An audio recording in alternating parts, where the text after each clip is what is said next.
20,000 soldiers are marching on a kingdom that won't survive the siege. The prince has only one trump card, a gift that for 10 years in a row has brought him peasants and wandering musicians instead of heroes. But now, inside this prince's body sits a man who used to make a living by calculating the odds of winning in games. First comes the cold, not winter cold, cold from within, as if his bones were frozen through and his blood barely trickled through his veins. Ethan opens his eyes wide and sees a stone ceiling, high, dark, with a canopy of fabric long yellowed by time. He struggles to take a deep breath and cannot. His lungs feel like a wet rag. He raises his hands and freezes. His fingers are thin, pale, not his own. This isn't his body. Beside him, a gray-haired old man in a long robe is weeping. Tears roll down his wrinkles and drip onto the stone floor. The old man catches his gaze and falls to his knees. He mutters that the gods are merciful, that His Highness has finally awakened. Ethan wants to say that he isn't His Highness, that his name is Ethan Velrit Park, that he is 29, that he is a product manager from San Francisco and remembers only the headlights and the crash. But his throat won't make a sound. And then it overwhelms him.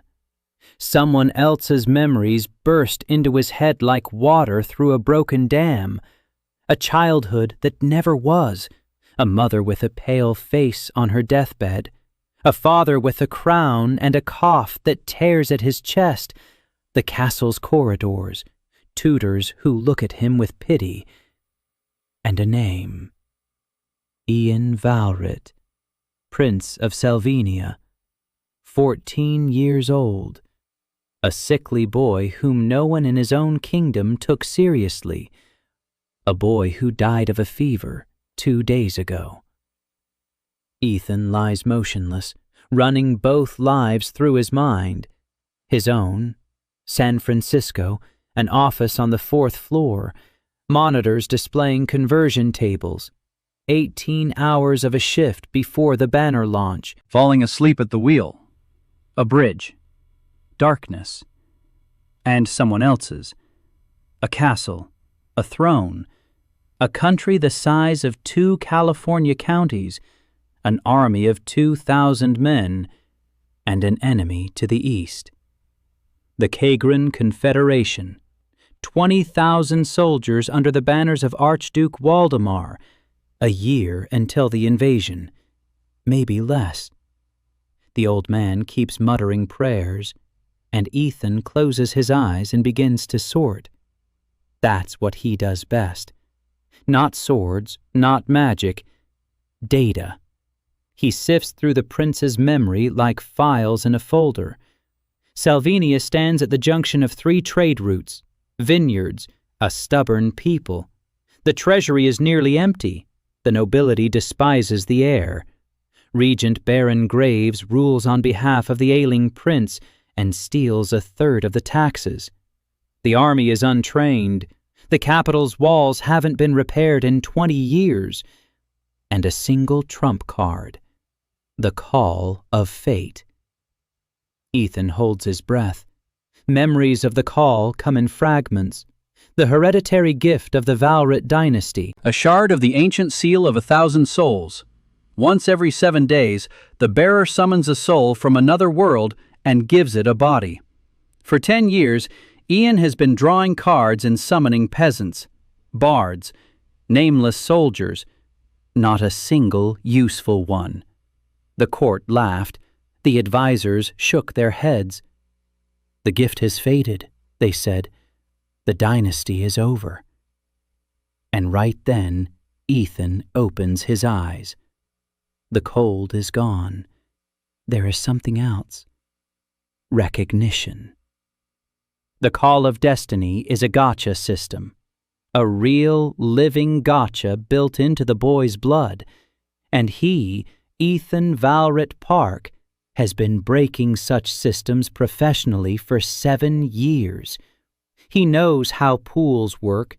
He knows what the pity mechanism is. He knows that every empty summon doesn't disappear, but accumulates weight toward the next one. He knows that focusing on the role rather than a specific person increases the odds. He knows about synergy, about timing, about the offerings that shift probabilities. Everything he was taught over 7 years in the office now stands between this kingdom and the grave. Ethan sits down. His body protests. His muscles tremble. His head is spinning. But he sits down. The old man cries out and rushes to support him. Ethan pulls the prince's name from his memory. Master Renard, court magician, the only one who didn't turn away from the boy when everyone else had written him off. Ethan parts his lips and utters his first words in this world. His voice is thin, childlike, hoarse from fever. How many days have passed since the last summons? The old man blinks. 5 days. Ethan nods. So in 2 days he'll be able to summon. He demands paper, a quill, ink, and all the archival records of past summonses. Renard looks at the boy who yesterday couldn't lift his head from the pillow, and now he sits upright and says things he's never said before. Something between hope and fear flickers in the old man's eyes. He bows and leaves. Ethan remains alone and examines his hands. Thin, pale, childlike. In his past life, with these hands he moved sliders on spreadsheets and calculated what drop rates to give a 5-star character so players would keep paying. Now, with these hands, he will draw real cards, with real people inside, and with a real cost. Every summon takes a piece of Ian's life. 10 a year is the limit. After 20, death. This isn't a game where you spin a banner until the crystals run out. Here, the currency is his own life. Ethan smirks. In his industry, they called it the pain point, the thing that makes a player think before paying.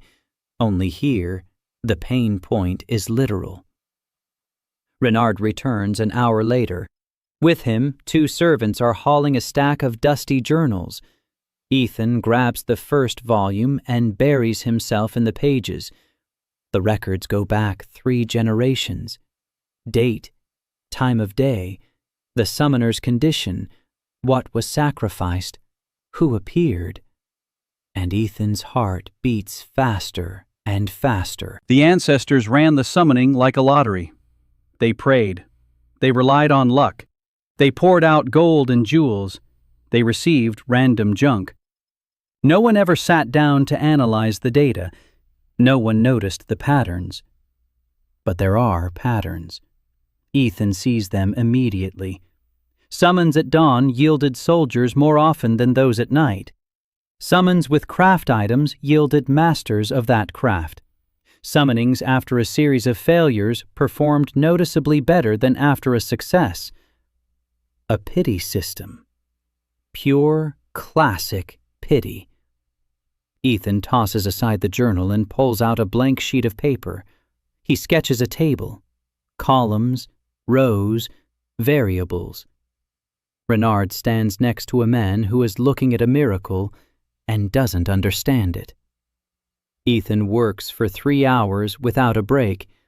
His body aches. His eyes water. He doesn't stop. By the end, he has a draft. Rough, full of holes, but workable. He looks up and says that in 2 days he'll summon a tactician. Not a warrior, not a mage, a tactician. A man who looks at a map and sees 10 moves ahead. The old man is silent. Then he quietly remarks that in 10 years, His Highness's gift has yielded nothing but peasants and minstrels.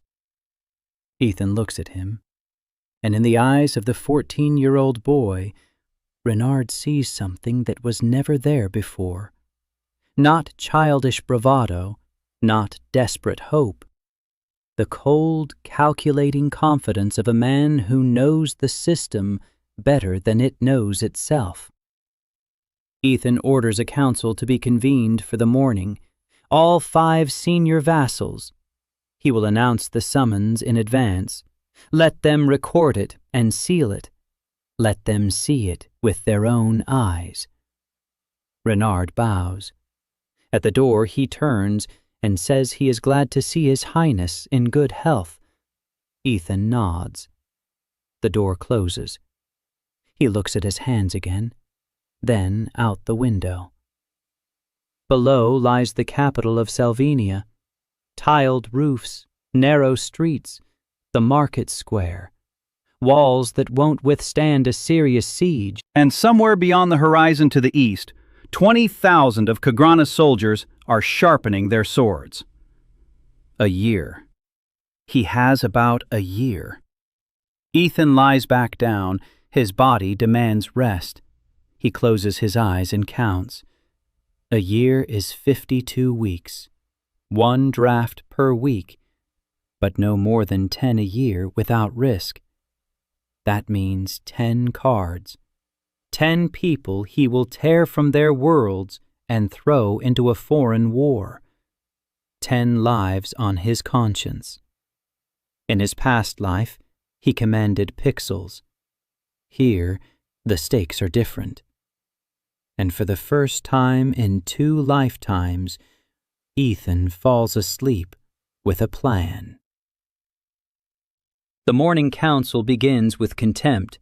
Ethan sees it in the eyes of each of the 5 vassals even before they sit down at the table. The throne room of Sylvania is small by the standards of real kingdoms. Stone walls, narrow windows, a dark wood throne that Ethan sits on for the first time in this body's life. He looks ridiculous. A 14-year-old boy sinking into a chair built for a man twice his size. His feet don't reach the floor. His cloak slips off his shoulder. But he sits upright and says nothing. He waits for everyone to take their seats. Baron Graves enters first, the regent, a tall man in his 50s with a neat beard and the eyes of a merchant. The prince's memories say that Graves steals about 1/3 of the treasury through rigged grain purchases. He bows exactly as much as protocol requires, not a degree less. The other 4 enter behind him. Baron Lawson, commander of the city guard, honest but useless. Baroness Kate, owner of vineyards in the south, rich, cautious. She looks at Ethan as if he were a dying puppy. Count Darrow, the eldest of the vassals, 70 years old. He remembers Ian's grandfather, the only one who can recall the days when the call of destiny yielded results. And finally, Sir Halden, a young knight, 26 years old, the only one in the hall who even remotely resembles a soldier. All 5 look at the boy on the throne and see the same thing. The end of the dynasty. Ethan gives them 10 seconds of silence. In a past life, he learned that the pause before a presentation is more important than the presentation itself. People start to get nervous. They start to listen. Then he speaks. His voice is quiet but steady. He says that tonight he will hold the call of destiny. Baron Graves raises an eyebrow. He replies that the council would be pleased, but for the past 10 years the call has only been given to peasants and bards, and that perhaps His Highness should focus on more pressing matters. For example, on signing the trade agreement with the Kagran Confederation that the regent has prepared. Ethan knows what this agreement is, from the prince's memory. A trade agreement that effectively makes Sylvania a vassal of Kagran. Graves has been preparing it for 3 months. Ethan suspects that for signing it, Graves will receive a title and lands in the new order after the annexation. Ethan does not respond to the regent's proposal. Instead, he places a sheet of paper on the table. That very one. With the table he had been drawing all night.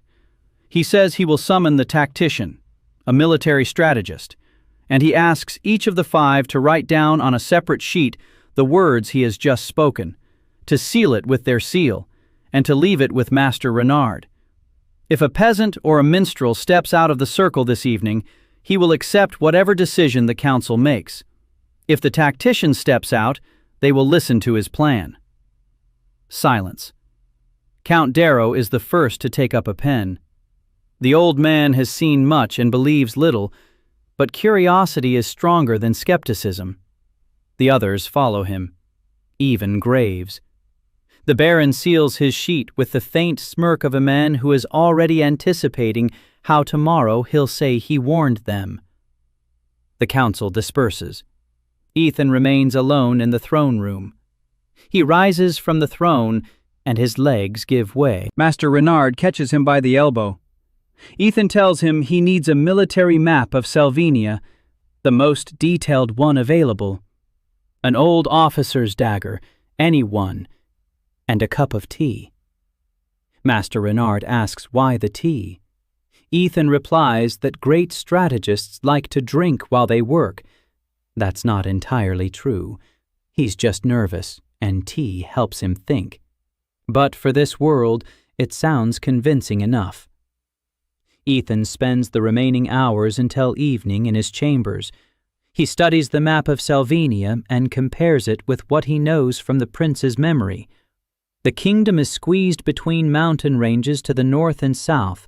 To the east lies Thorn Pass, the only route by which a large army can enter the country, narrow, winding, with 3 bridges across mountain rivers. Ethan looks at the pass and sees what any game designer would see: a bottleneck, a choke point, a place where numerical superiority turns from an advantage into a disadvantage. 20,000 soldiers cannot pass through the pass at the same time. They'll stretch out into a column, and if someone smart enough burns the bridges at the right moment and floods the valleys on either side. Ethan circles 3 points on the map, then he sets down his pen and closes his eyes. Concentration. Not on the man, on the role. He needs a mind. A cold, precise mind that looks at the map and sees not lines, but possibilities, that counts not people, but probabilities, that knows that war is not bravery, but logistics. Evening. The conscription hall is in the castle basement, a round room with a stone floor on which a seal is carved, ancient, cracked, but the lines still glow with a faint blue light as Ian enters. Master Renard stands to the side. Ethan places 3 objects in the center of the circle: a military map, a broken officer's dagger, and a cup of hot tea. Then he steps onto the edge of the seal and closes his eyes. He isn't praying. He isn't asking. He is formulating a request, like a brief for a candidate search. Needed: a strategic mind capable of working with limited resources, experience commanding troops while outnumbered, the ability to see 10 moves ahead, willingness to work with a young and inexperienced leader. The seal flares up. Light floods the room. Ethan feels something. Life force. The price of the summons. He grits his teeth and stays focused. The light fades.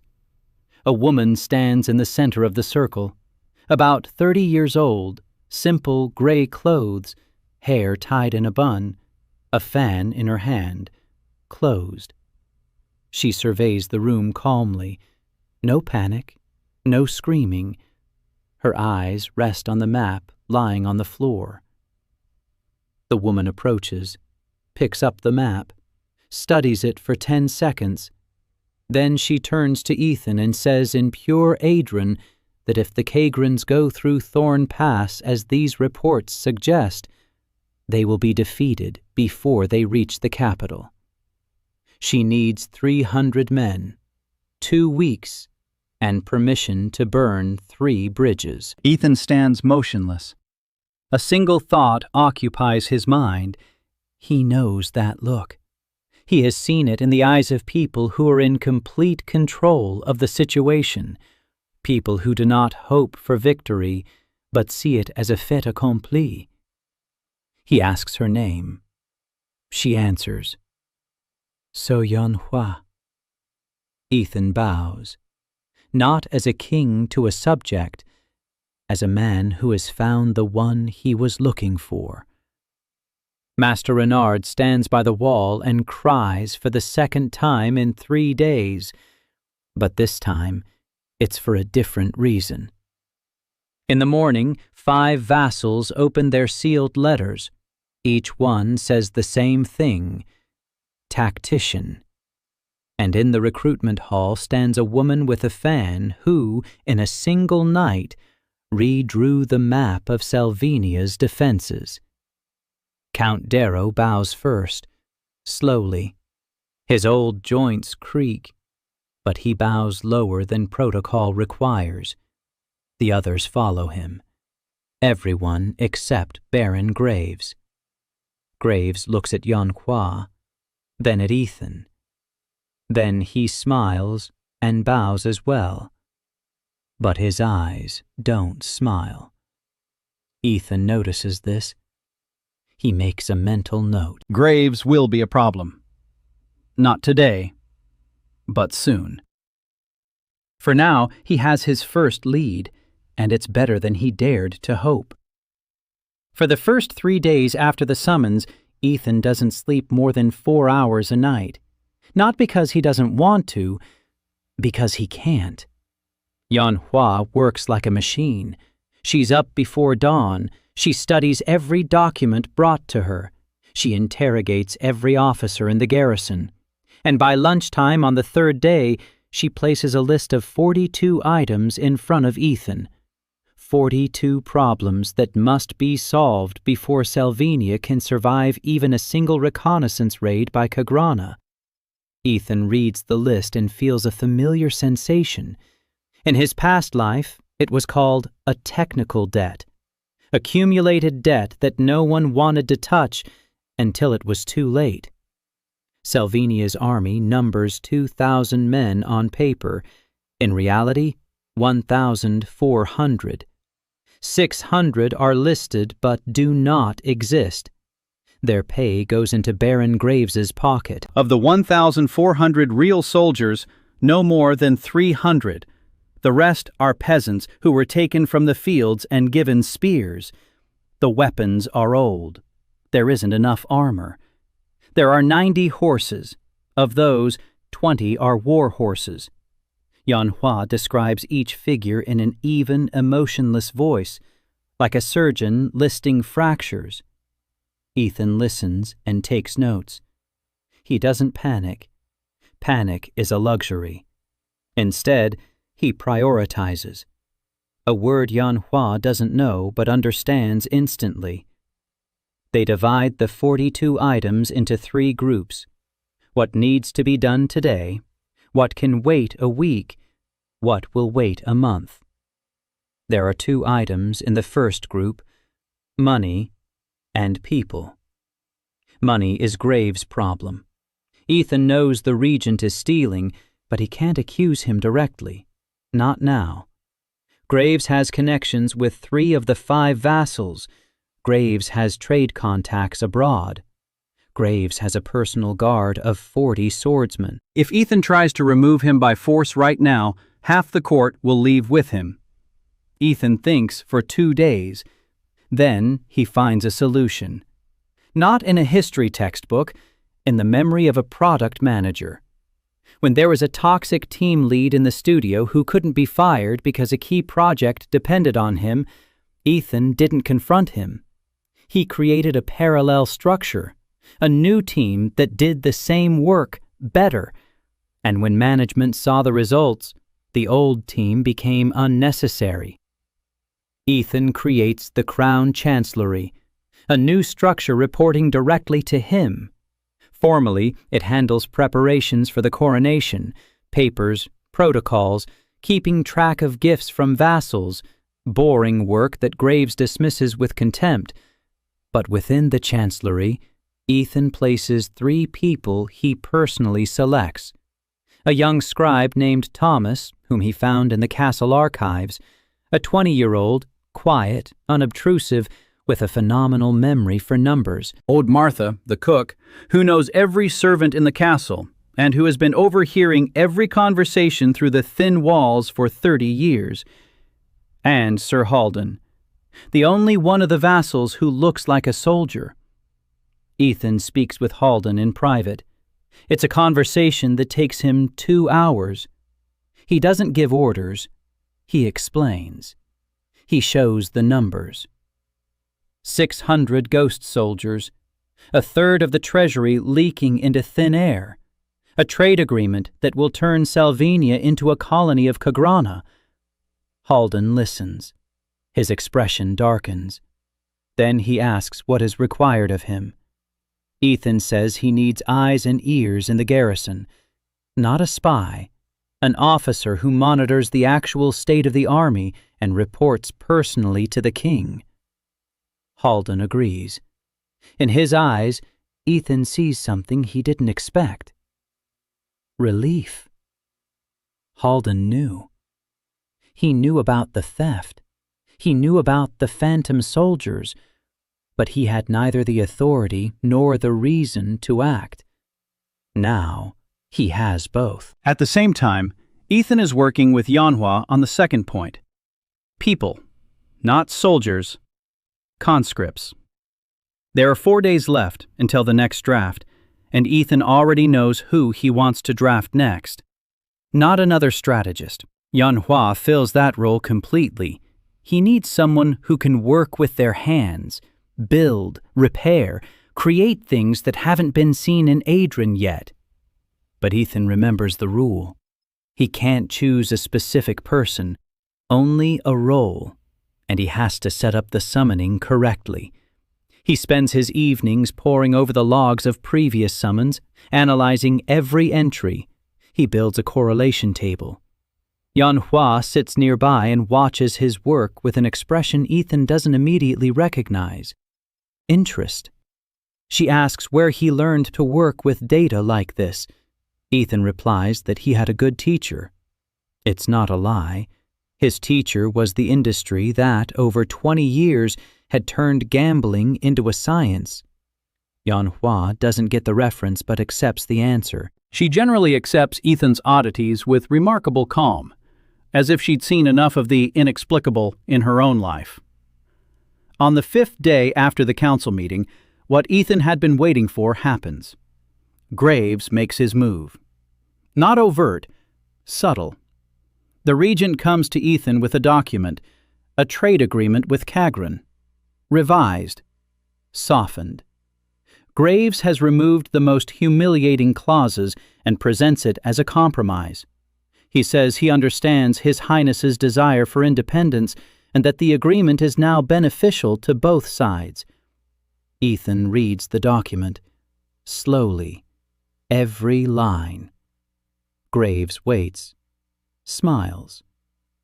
Ethan spots the trap on the 3rd page, the clause regarding free passage for Kagrani trade caravans through Thorn Pass.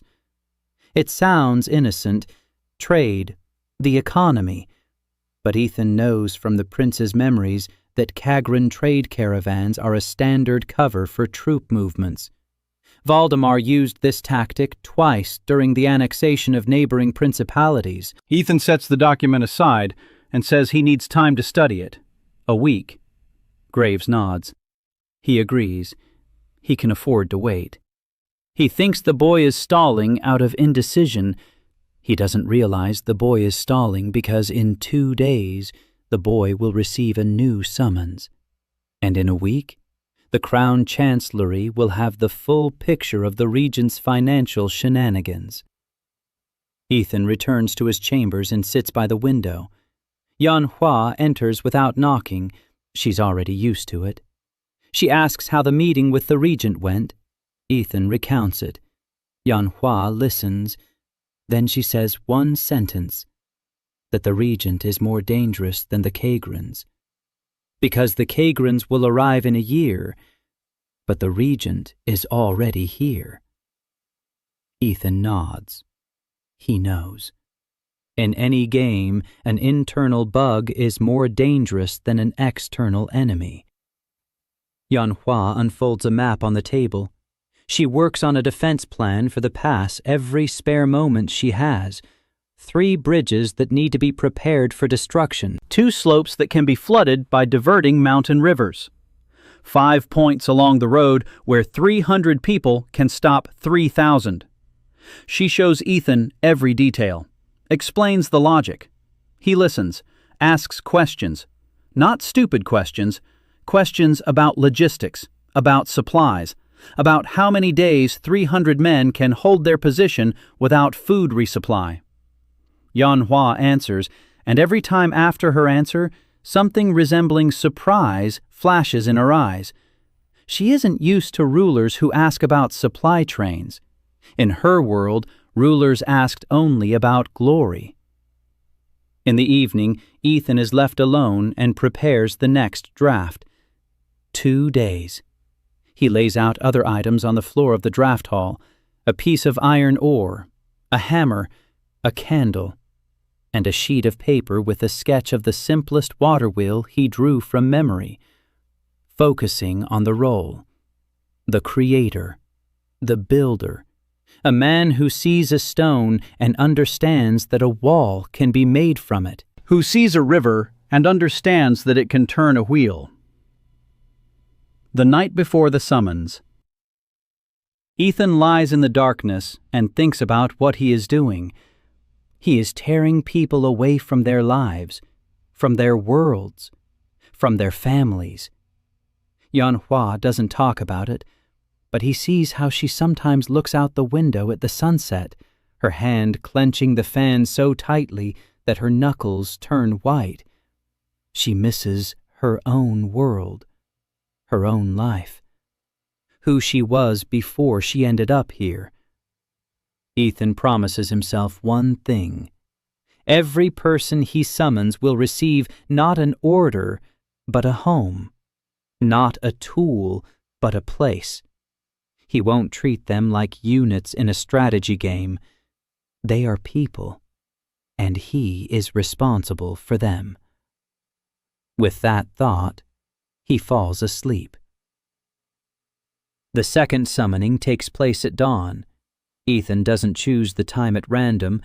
According to his correlation table, morning summonings with craft-related items yield specialists 7 times out of 10.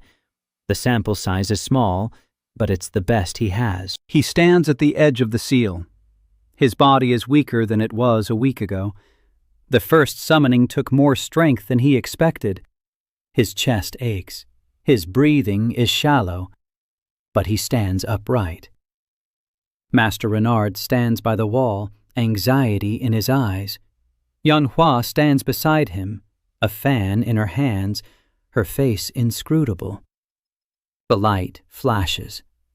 Ethan feels a second wave of warmth leave his chest, more than the first time. He clenches his teeth. He holds the image in his mind, hands that build, eyes that see the blueprint, a mind that turns raw materials into objects. The light fades. A woman stands in the center of the circle, young, 24 years old, glasses, hair pulled back in a bun, a leather apron over a simple shirt, pencils sticking out of her pocket. She looks around the basement. She looks at the stone walls, at the seal on the floor, at the boy, pale as the wall, standing at the edge of the circle. Then she notices a hammer lying among the offerings. She picks it up, weighs it in her hand, turns it over, studies the balance, and says the hammer is lousy, the head is too heavy, the handle is too short. Who forged this monstrosity? Ethan exhales and laughs, quietly, painfully, but he laughs. Her name is Ashley Morgan Ray. In her own world, she was an engineer. She designed bridges and factories in an era when steam began to replace horses. Her blueprints were more precise than any man's in her country, but her name remained on them only until the male patrons decided that a female engineer was inconvenient. They took her work, erased her name, claimed every bridge and every factory. Ashley died at 41, in poverty, forgotten by everyone except one student who secretly kept copies of the blueprints. Ethan doesn't find this out right away. On the first day, Ashley says nothing about the past. She looks around the castle, then the city, then the workshops on the outskirts. In the evening, she comes to Ethan and says that Sylvania has 3 rivers within a day's journey of the capital. All 3 flow from the mountains. All 3 can be used for water wheels. Ethan nods. He asks what she needs. Ashley pulls a pencil from her pocket and begins to draw right on the table. Ethan doesn't stop her. An hour later, a blueprint for a watermill appears on the dark oak tabletop. Not a simple one. With a gear system they've never seen in Adrian, a mill that can grind grain, saw wood, pump water, make paper. 4 functions in one design. Ethan looks at the drawing and doesn't see a mill. He sees an economy. Paper is a printing press. A printing press is propaganda. Propaganda is control over information. Control over information is power that requires no army. He tells Ashley she starts tomorrow. She asks what her budget is. He replies that there is no budget, because the treasury is empty, but that he'll solve this problem in the coming days. Ashley looks at him. At the 14-year-old boy who just promised her a budget that doesn't exist. And she nods. Because in her eyes, he doesn't see a boy, but a man with a plan. The solution to the money problem comes through the Crown Chancellery. Thomas works 8 hours a day. A quiet clerk with a phenomenal memory has gone through every account book in the castle for the past 3 years. The result lands on Ethan's desk exactly 6 days after the Chancellery is established. Baron Graves has diverted 32% of tax revenues through a network of 4 front companies. The grain that was supposedly purchased for the army does not exist. It was never purchased. The money ended up in accounts at trading houses abroad. The total amount stolen over 3 years is roughly equal to the kingdom's annual budget. Ethan reads the report and isn't surprised. He expected something like this. Something else surprises him. Graves wasn't just stealing, he was preparing.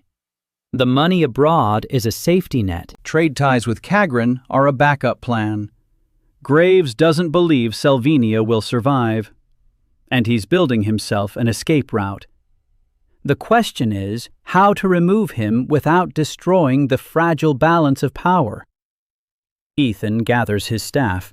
Yanhua, Ashley, Master Renard, Halden. 4 people around one table. He lays out the facts, asks for opinions. Yanhua says Graves needs to be taken out quickly and decisively.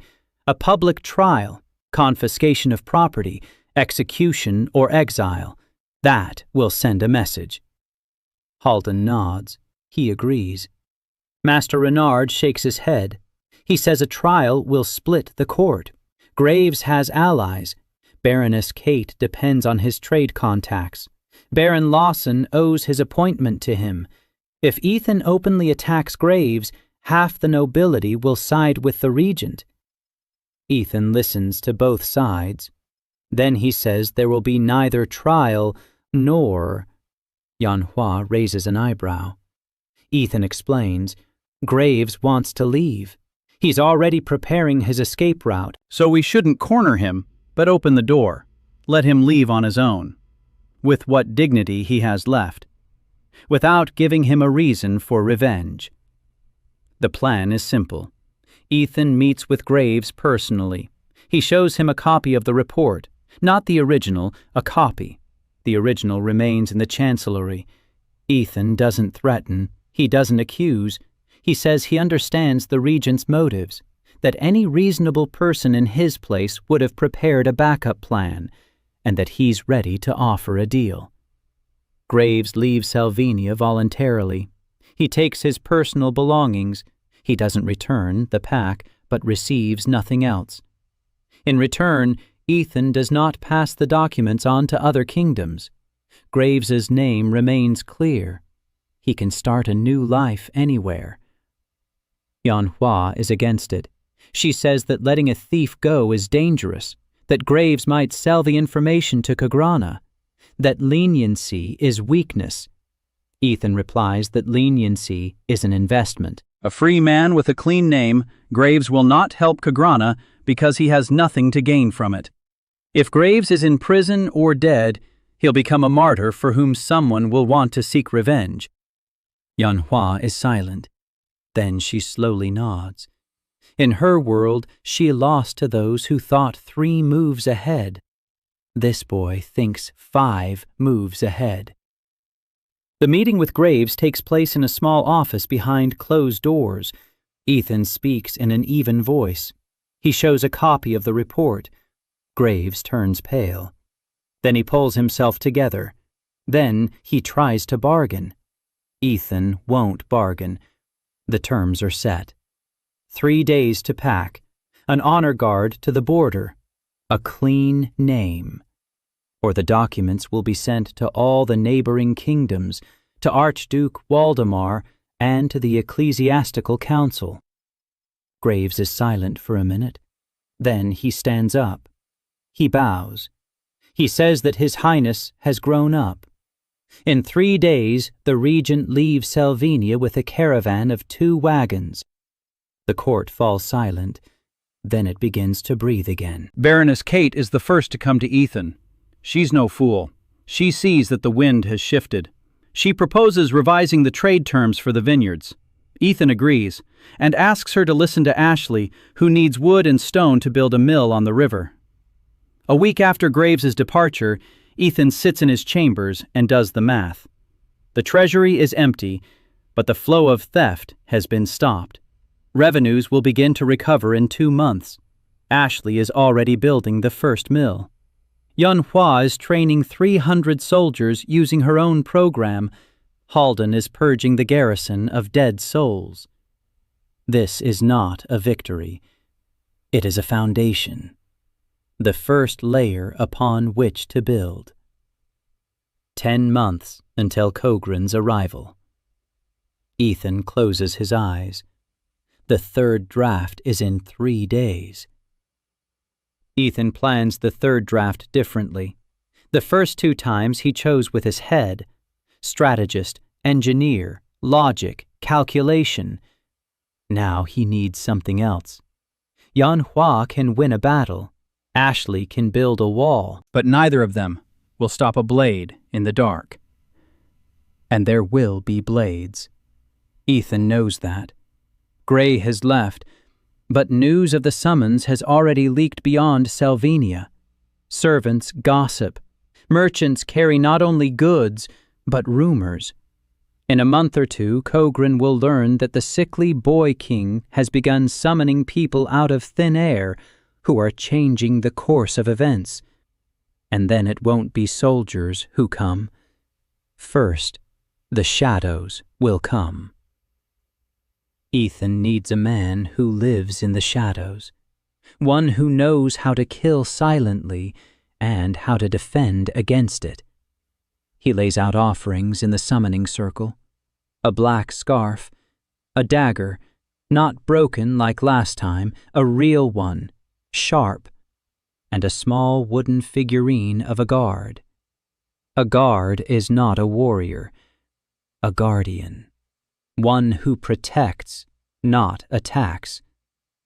Ethan stands at the edge of the seal and formulates his request. He needs a man who sees a threat before it becomes a threat. Someone who knows all the ways to kill a king because he has used them himself in the past. Someone who can build a network of invisible eyes and ears throughout the kingdom. A light flashes. Ethan feels a jolt, not a physical one, as if someone had tugged on a string tied to his ribs. A third summons in 3 weeks is more than recommended. The boy's body protests. His vision darkens.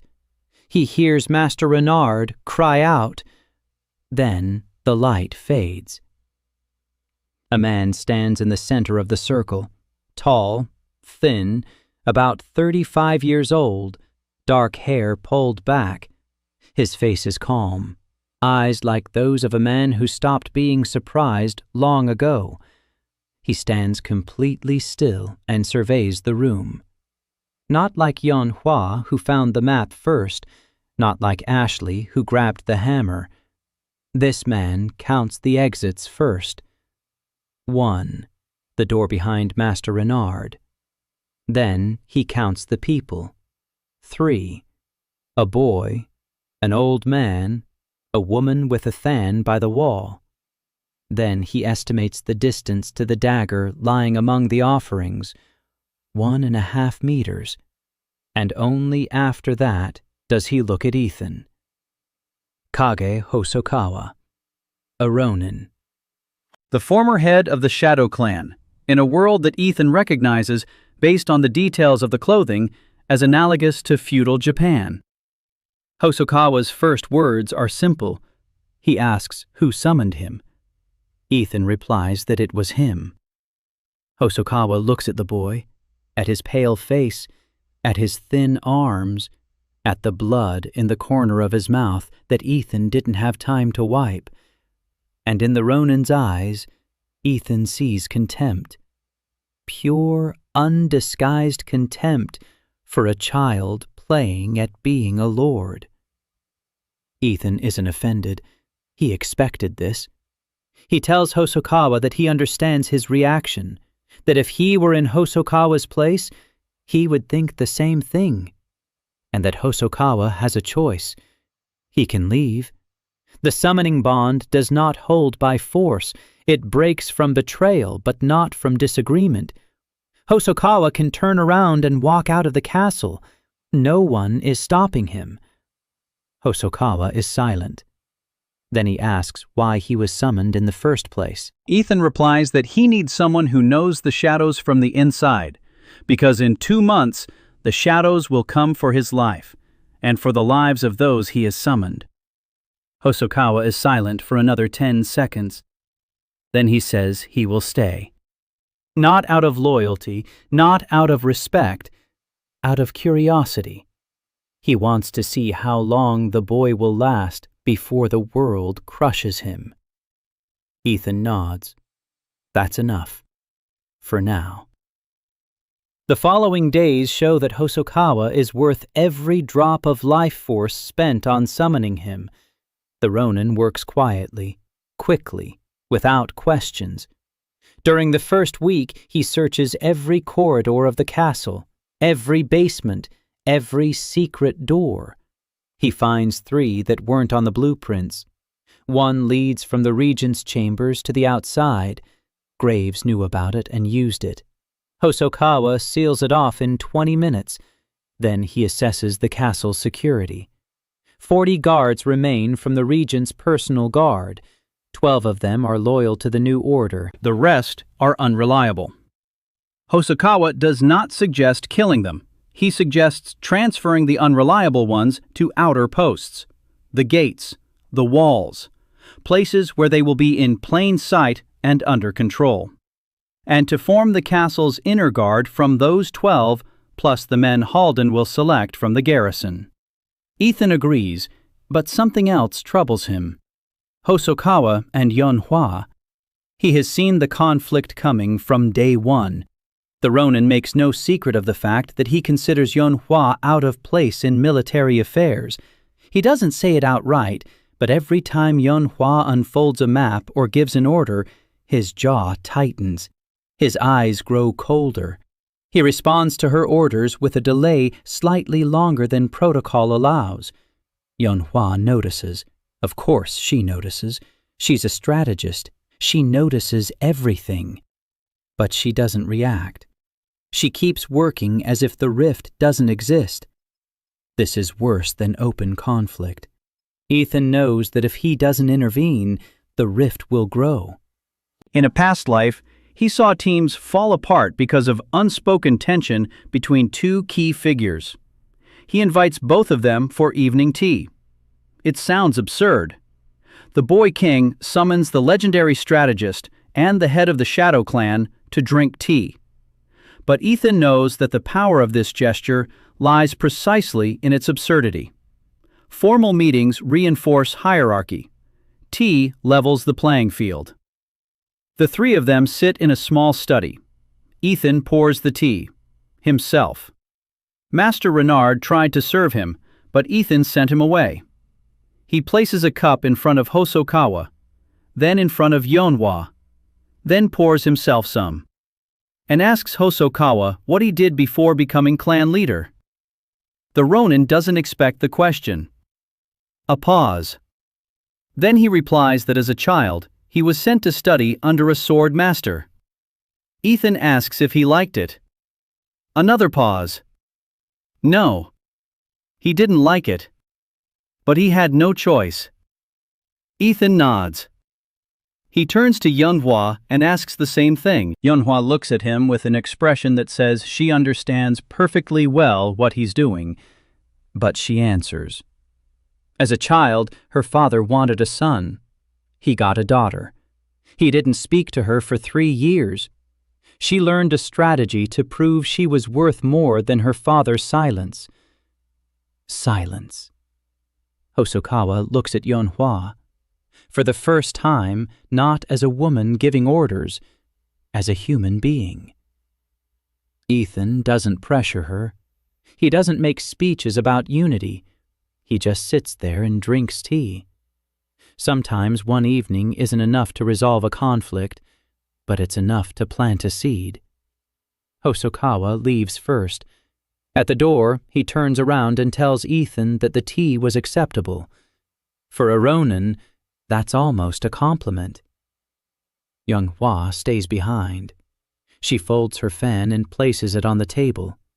Without the fan, she looks younger, more vulnerable. She asks Ethan how he knows how to handle people. He's 14 years old. No 14-year-old boy knows how to do what he does. Ethan is silent. Then he replies that he's had a lot of practice. Yonhua doesn't press the issue, but he can tell she's taken note, that this question will come up again. Morning brings news. Halden appears at the threshold of Ethan's chambers before dawn. His face is grim. Scouts on the eastern border have detected movement. Not an army, a detachment.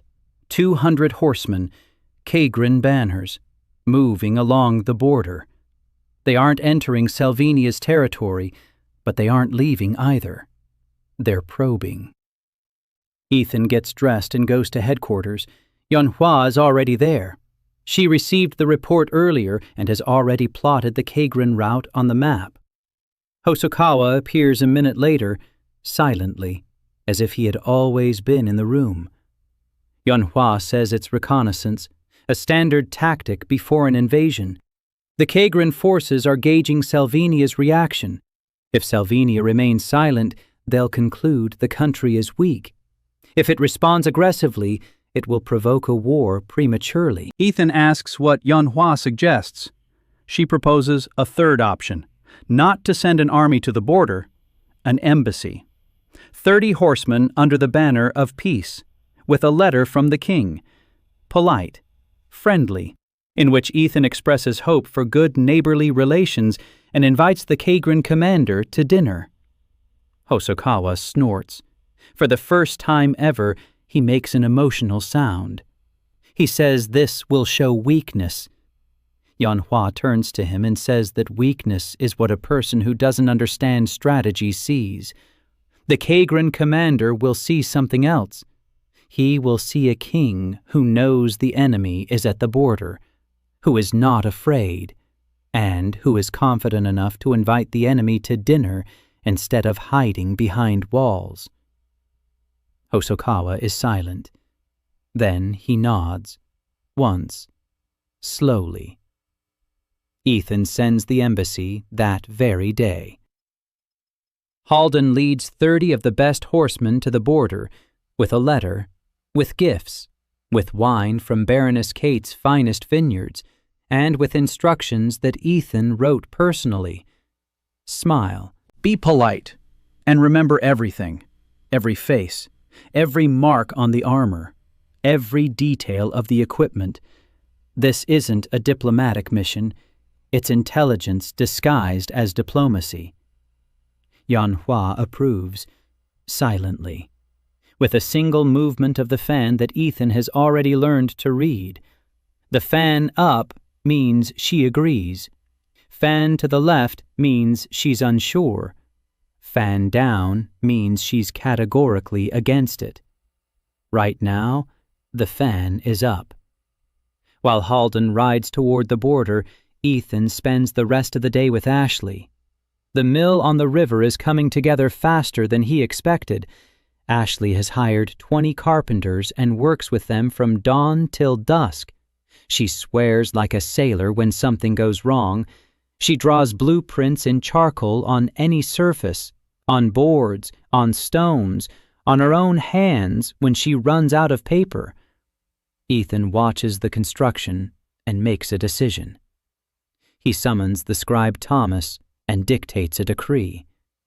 Every invention created in Sylvania will bear the name of its creator. Officially, in every chronicle, on every blueprint, that is the law.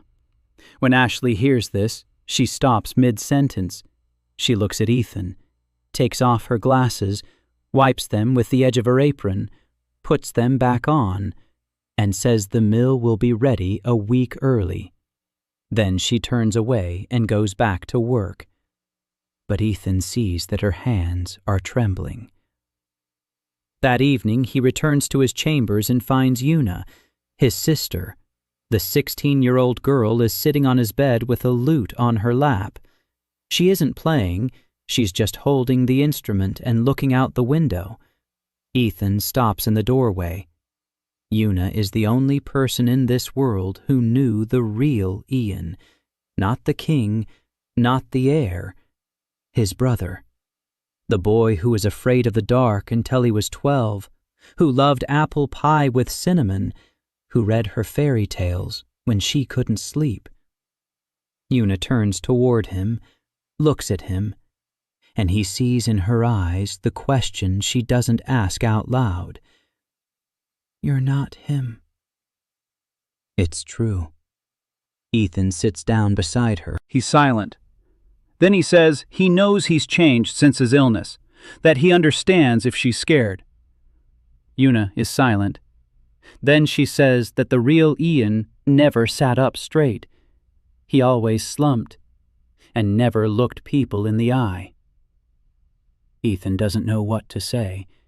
He can't tell her the truth. Not now. Maybe not ever. Instead, he asks if she can play something. Yuna looks at him for a few more seconds. Then she lowers her eyes to the lute and begins to play. The melody is quiet, sad, familiar to the prince's memory, but not to Ethan. He sits and listens, and thinks that in this war he is waging against time and overwhelming forces, there are things that cannot be won by strategy.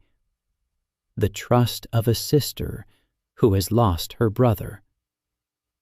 That's not a problem for tables and charts.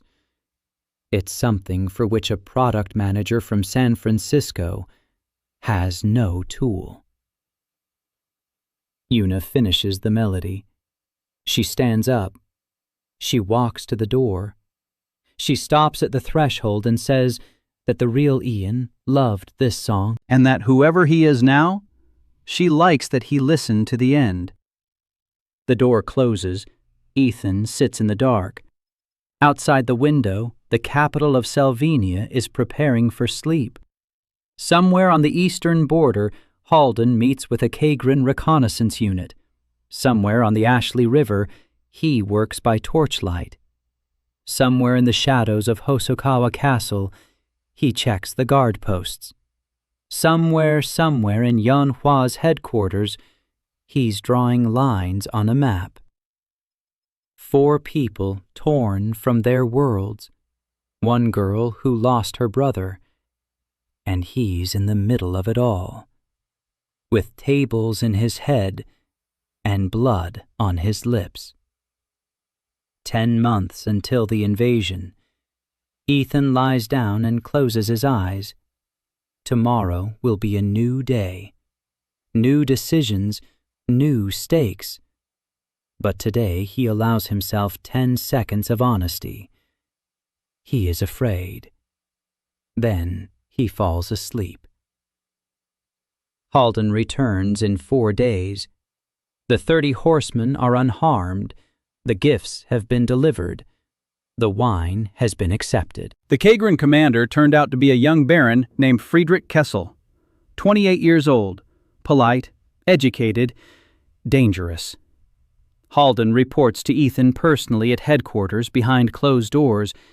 Kessel accepted the invitation to dinner with a smile. He inquired about the young king's health. He asked about the vineyard harvest. He never once mentioned the war. But his men were in full battle gear. 200 horsemen in heavy armor with spare horses and a supply train for a 10-day autonomous march. This is no patrol. This is an advance guard. Halden hands over a second packet of information. Markings on the armor, regimental numbers, marks on the weapons. Everything his men had memorized during 3 hours of polite conversation over wine. Yanhua takes the notes and retreats to her office for 6 hours. When she comes out, her face bears an expression Ethan has already learned to recognize. Cold satisfaction. She has laid everything out before him like the palm of her hand. Kessel, from the Archduke's 3rd Cavalry Corps, an elite unit. They aren't set on routine patrols. His mission isn't to reconnoiter the terrain. His mission is to assess the new king. Kagran already knows that Ian has recovered from his illness, and he already knows that Graves has left. Someone passed on the information. Yanhua says they need to find the source of the leak. Hosokawa nods and says he has already found it. A servant of the former regent, a cook named Willem.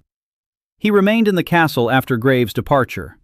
Every week, he sends letters via merchants traveling east. Hosokawa intercepted 2. The content is harmless. Recipes, orders for spices. But between the lines, written in onion juice ink, are reports on what is happening in the palace. Classic work. Neat. Professional. Ethan asks what to do with the cook. Hosokawa suggests killing him quietly. Yanhua suggests arresting him publicly. Ethan chooses a third option. Leave the cook where he is. Don't touch him. But start feeding him the information Ethan wants Kagran to receive. Hosokawa raises an eyebrow.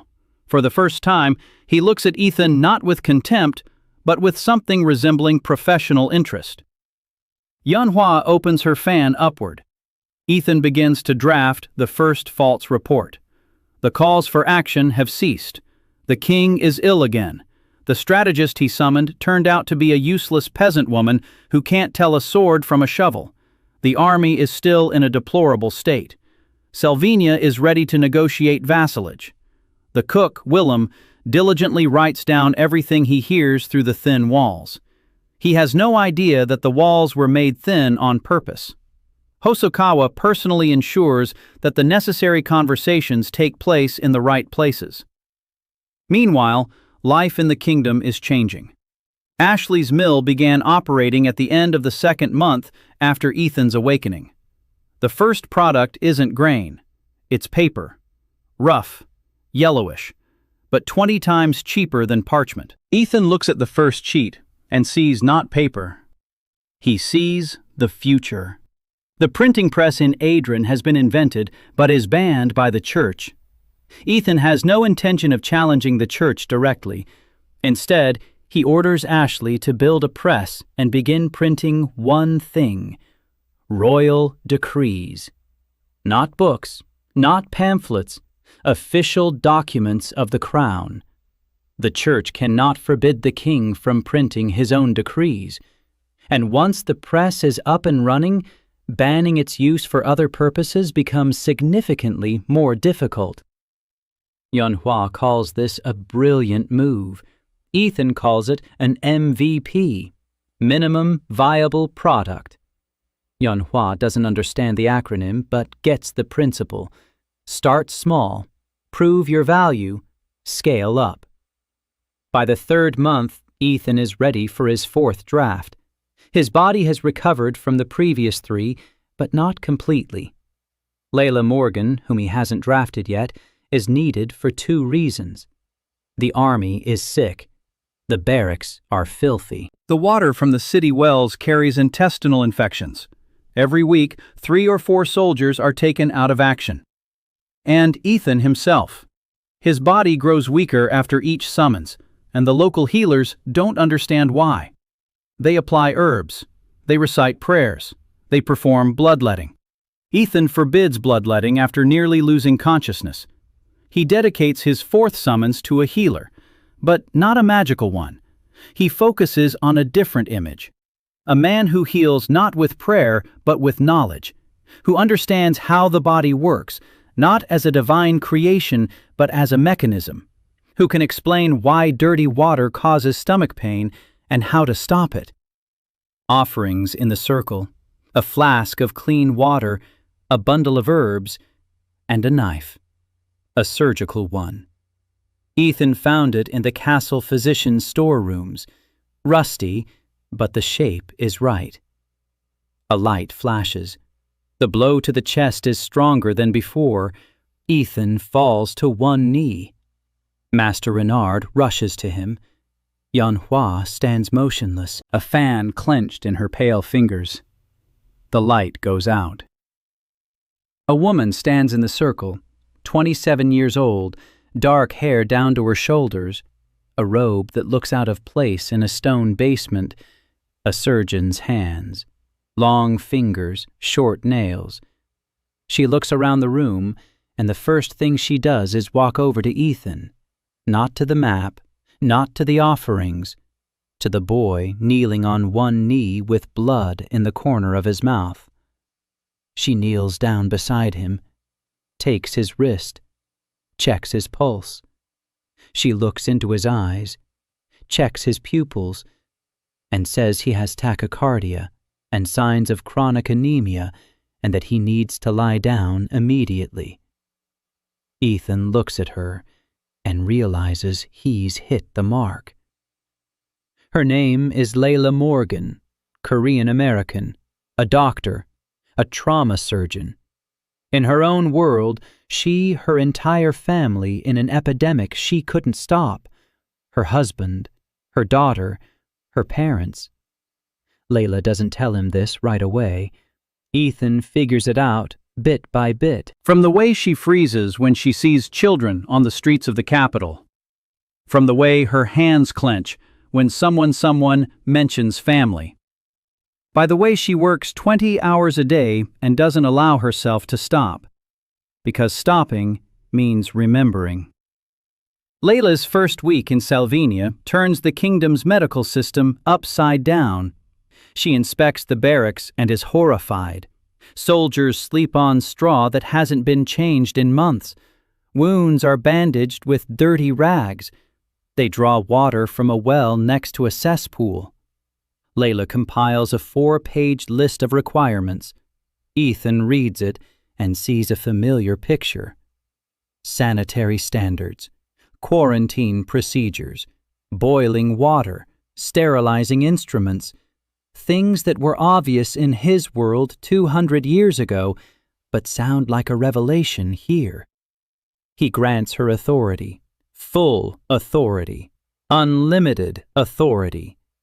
Layla Morgan becomes the Crown's chief medical officer, with the right to give orders to any officer regarding health matters. Halden grumbles.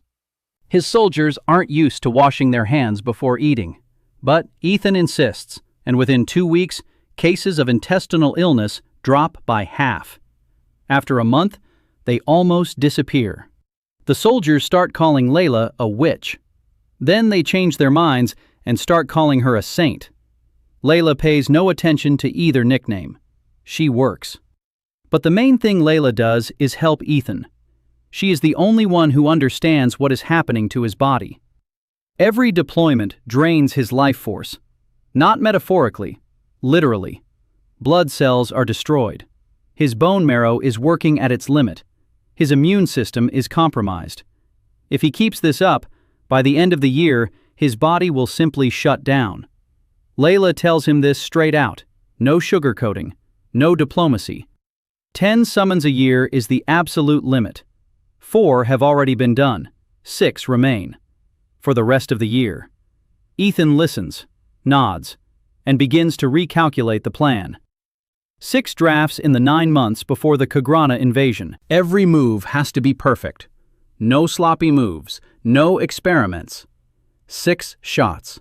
6 people who, together with the first 4, must stop an army 10 times their size. Ethan sits in his office at night and draws a diagram. Not a military one, an organizational one. Who's available, what they can do, what they cover, what's missing. Yanhua is the brain, strategy, planning, the big picture. Ashley is the hands, infrastructure, production, technology. Hosokawa is the shadow, intelligence, counterintelligence, security. Layla is the shield, medicine, the army's health, Ethan's own health. 4 roles, 4 pillars, but there are gaping holes in the diagram. There is no commander for the field army. Yanhua is a strategist but not a combat officer. She sees the war from above. She needs someone who sees the war from the ground, someone who stands in the front lines and leads people not by command, but by example. There is no diplomat. Ethan can negotiate, but his body, that of a 14-year-old boy, gets in the way. The kings of neighboring countries do not take him seriously. He needs a voice, a face, a man who can walk into a foreign throne room and make them listen. No mage. In Adrian, magic flows through the blood of the aristocracy. Ethan has the call of destiny, but that is his only gift. His summoned ones from other worlds do not wield local magic, and the Kagran army includes battle mages, at least 5, according to Hosokawa's reports. Ethan sets down his pen and rubs his eyes. 6 summons, 3 critical rolls, and who knows how many unpredictable outcomes in between. Even with his knowledge of the system, the chance of getting exactly what he needs isn't 100%. 70, maybe 80 with perfect preparation, but 80% means that 1 out of 5 summons will miss the mark. The door opens. Yuna. She comes every evening now, not to talk, to sit nearby, to play the lute, sometimes to be silent. Today, she is silent. She sits by the fireplace with a book and reads. Ethan works. They don't speak to each other for 20 minutes. Then Yuna closes the book and asks why he works so much. The real Ian never worked. He lay in bed, read fairy tales, was afraid. Ethan replies that he's afraid too. Yuna looks at him. Then she says she believes him, because only someone who is truly afraid works so much to keep the fear from catching up. For the first time that day, Ethan smiles. Not the strategic smile he wears at meetings, a real one. Yuna isn't his sister. but she's the only person in front of whom he doesn't have to be the king. Ethan makes his 5th call 6 weeks later. He waits not because he wants to, because Layla forbids it. His body needs to recover. The blood test Layla performs using this world's primitive methods shows that his life force level has risen to acceptable but not yet normal.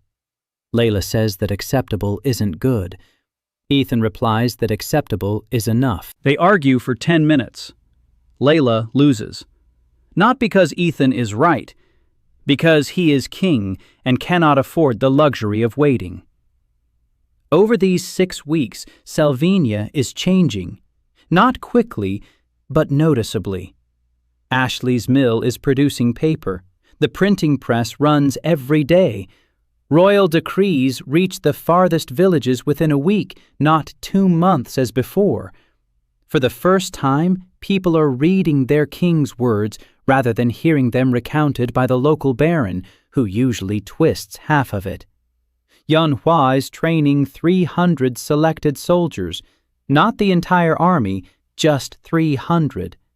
The best, the most resilient, the most stubborn. She isn't teaching them new techniques. She's teaching them to think. Roll call every morning, debriefing every evening, a mock battle every week in which the soldiers must not win, but survive. Yanhua says that a soldier who knows how to survive is more dangerous than a soldier who knows how to kill, because a dead hero is useless. Hosokawa is expanding his network. He now has 12 people in different cities across the kingdom. Not spies, observers. Innkeepers, merchants, blacksmiths. People who see who comes and goes and report it through a system of secret markings on roadside stones. Cheap, reliable, inconspicuous. Hosokawa builds this just as he built networks in his own world, with one difference. Here, no one orders him to kill, and that difference changes him more than he is willing to admit. Layla opens the first hospital, not for the nobility, for everyone. 2 buildings on the outskirts of the capital, clean floors, boiled water, bandages made from fabric that Ashley produces at the mill. Soldiers and townspeople are treated for free. The news spreads across the country like wildfire. People begin to arrive from distant villages. Not all of them are sick. Some simply want to see a place where healing is done, not with prayer, but with hands. Ethan watches all this and counts. Not money, time. 8 months until the invasion. The 5th draft is supposed to plug the main gap. A field commander, a man who will lead the soldiers into battle when Yanhua draws up the plan on the map. Ethan prepares the draft circle, a real battle sword, a shield, a handful of soil from the border, and a soldier's hardtack. Because a real commander shares his food with his soldiers. Concentration. Not on strength, on his voice. He needs a man whom they will follow not because he ordered them to, but because he stood up first and went himself. Light. A blow. Weaker than last time. Either the body is getting used to it, or Ethan has learned to distribute his strength. Layla will later say it's the latter. A woman steps out of the circle. Young, 19 years old, short, broad-shouldered, with short hair and a scar across her left eyebrow. She stands in the circle and first looks down, at the sword, then at her hands. Then she clenches her fists, unclenches them, clenches them again, as if checking that they're real. Her name is Han Savan. In her world, she was a Hwarang, a flower warrior, an elite fighter of a clan that was destroyed when she was 15.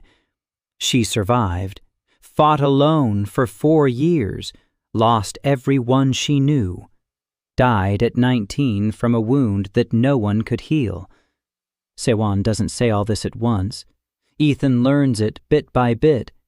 But there's one thing he sees immediately: fear. Not the fear of battle, something else, deeper. The fear of a person who has nowhere to belong, who has lost her own and hasn't been able to stop since, who runs forward because looking back means seeing emptiness. Ethan does something he didn't do with the previous recruits. He doesn't give her an assignment, doesn't take her to headquarters, doesn't show her a map. He says dinner is about to be served and that he needs some company. Sylvania blinks. She was expecting an order. She received an invitation. Dinner takes place in a small hall. At the table are Ethan, Yanhua, Ashley, Layla, Yuna, and Hosokawa, who sits in the corner looking like he's here by accident. Ethan introduces Sylvania to everyone, not as a fighter, but as a new member of the family. Yanhua nods, politely, appraisingly. Ashley smiles and asks if she wants seconds. Layla examines the scar on her eyebrow with a professional eye and says the stitching is terrible but it healed cleanly. Yuna looks at Sylvania with curiosity. Sylvania eats. A lot. Quickly. Like someone used to not knowing if there will be another plate. Then she slows down. She looks around the table, and for the first time all evening, her shoulders drop. The tension doesn't leave completely, but enough for Ethan to notice. After dinner, he takes Sylvania to her quarters, the room he prepared in advance. A bed. A table. A wardrobe. And on the wall, a coat of arms bearing the Velrit dynasty's crest. A silver vine on a blue field. Sylvania looks at the crest. Then at Ethan. He says it's hers if she wants it. That her clan is here now. That she no longer needs to run. Sylvania is silent. Then she turns away. Ethan leaves and closes the door. A soft sound can be heard through it, not crying, the deep, ragged breath of a person who, for the first time in 4 years, has been allowed to breathe. The next morning, Sylvania appears on the training grounds, with a shoulder pad on her left shoulder and with an expression that makes 3 recruits drop their spears and back away. She trains. Not like Yanhua. Yanhua teaches her to think. Sylvania teaches them not to die. Every movement, every block, every step drilled into muscle memory. She doesn't yell. She doesn't scold. She just demonstrates. Again and again and again, until the soldier repeats it correctly or collapses from exhaustion. By the end of the first week, Yanhua's 300 soldiers are divided into squads. Each squad is commanded by a sergeant selected by Sylvania.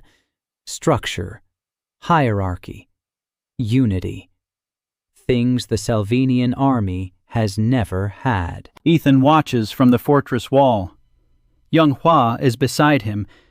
She looks at Sylvania with an expression Ethan cannot read. Then she says the girl is talented. Not a general, but a commander from whom the soldiers won't run away. Ethan nods. He asks if that's enough. Yanhua is silent. Then she says that 300 soldiers won't stop 20,000, not even at the Thorn Pass, not even with the bridges burned. We need more. Ethan knows, but there's nowhere else to get more. The entire Sylvanian army numbers 1,500. Of those, 300 are trained. The rest are peasants with spears. Yanhua unfolds a fan and says there is another way. Not more soldiers, more allies. South of Sylvania lies the Duchy of Marvin, small, rich, also on Kagran's list for annexation. The Duke of Marvin is an old man named Allard, cautious, cowardly, but not stupid. If he is shown that Sylvania can fight, he might decide that an alliance is more advantageous than surrender. Ethan thinks. Then he says that this requires a diplomat, someone whom Duke Allard will regard as an equal, not a 14-year-old boy, an adult, confident, with a face that says there's power behind him. Yunhua nods. She knows Ethan is thinking about the 6th draft. Ethan returns to his quarters and lies down. His chest aches. The 5th draft took its toll. Layla comes in an hour later. She examines him. She checks his pulse. She listens to his breathing through a wooden tube she made herself, an Adrian stethoscope. She says the next call-up won't be for at least 2 months. Ethan says in a month. Layla says in 2. Otherwise, she'll tie him to the bed. Ethan looks at her. Layla isn't joking. He agrees. 2 months. Ethan uses every last day of those 2 months. While his body recovers, his mind works non-stop. He holds meetings every morning. The headquarters, Yunhua, Hosokawa, Seiwon, Layla, Ashley. 6 people at the table. Master Renard sits in the corner and takes minutes. Yuna sometimes comes in and listens silently. Ethan leads the meetings just as he led stand-up meetings in his past life. Everyone reports. What's been done? What's getting in the way? What's needed? 15 minutes per person. Then decisions, quickly, specifically, with a person in charge and a deadline. Yunhua is the only one who doesn't resist this format. She's used to discipline. Hosokawa stays silent the first week and leaves early.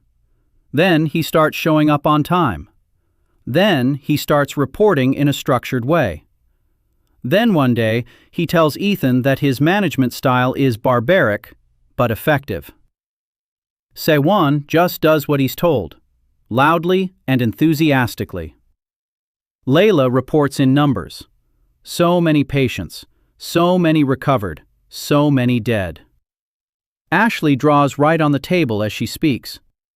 By the end of the 2nd month, the tabletop is completely covered with drawings. Ethan orders them not to erase them and covers the table with glass. Ashley laughs and draws on top of the glass. Between meetings, Ethan works on 2 things. First, the economy. The Treasury is recovering slowly. Taxes are coming in, but they aren't enough. Ethan recalls his past life. Monetization. Conversion. Ways to extract value from what seems useless. He looks at the map and sees 3 trade routes intersecting within Sylvania's territory. That is an asset. The kingdom's most valuable asset. Until Sylvania has been charging caravans a toll. Pennies. Ethan changes the system.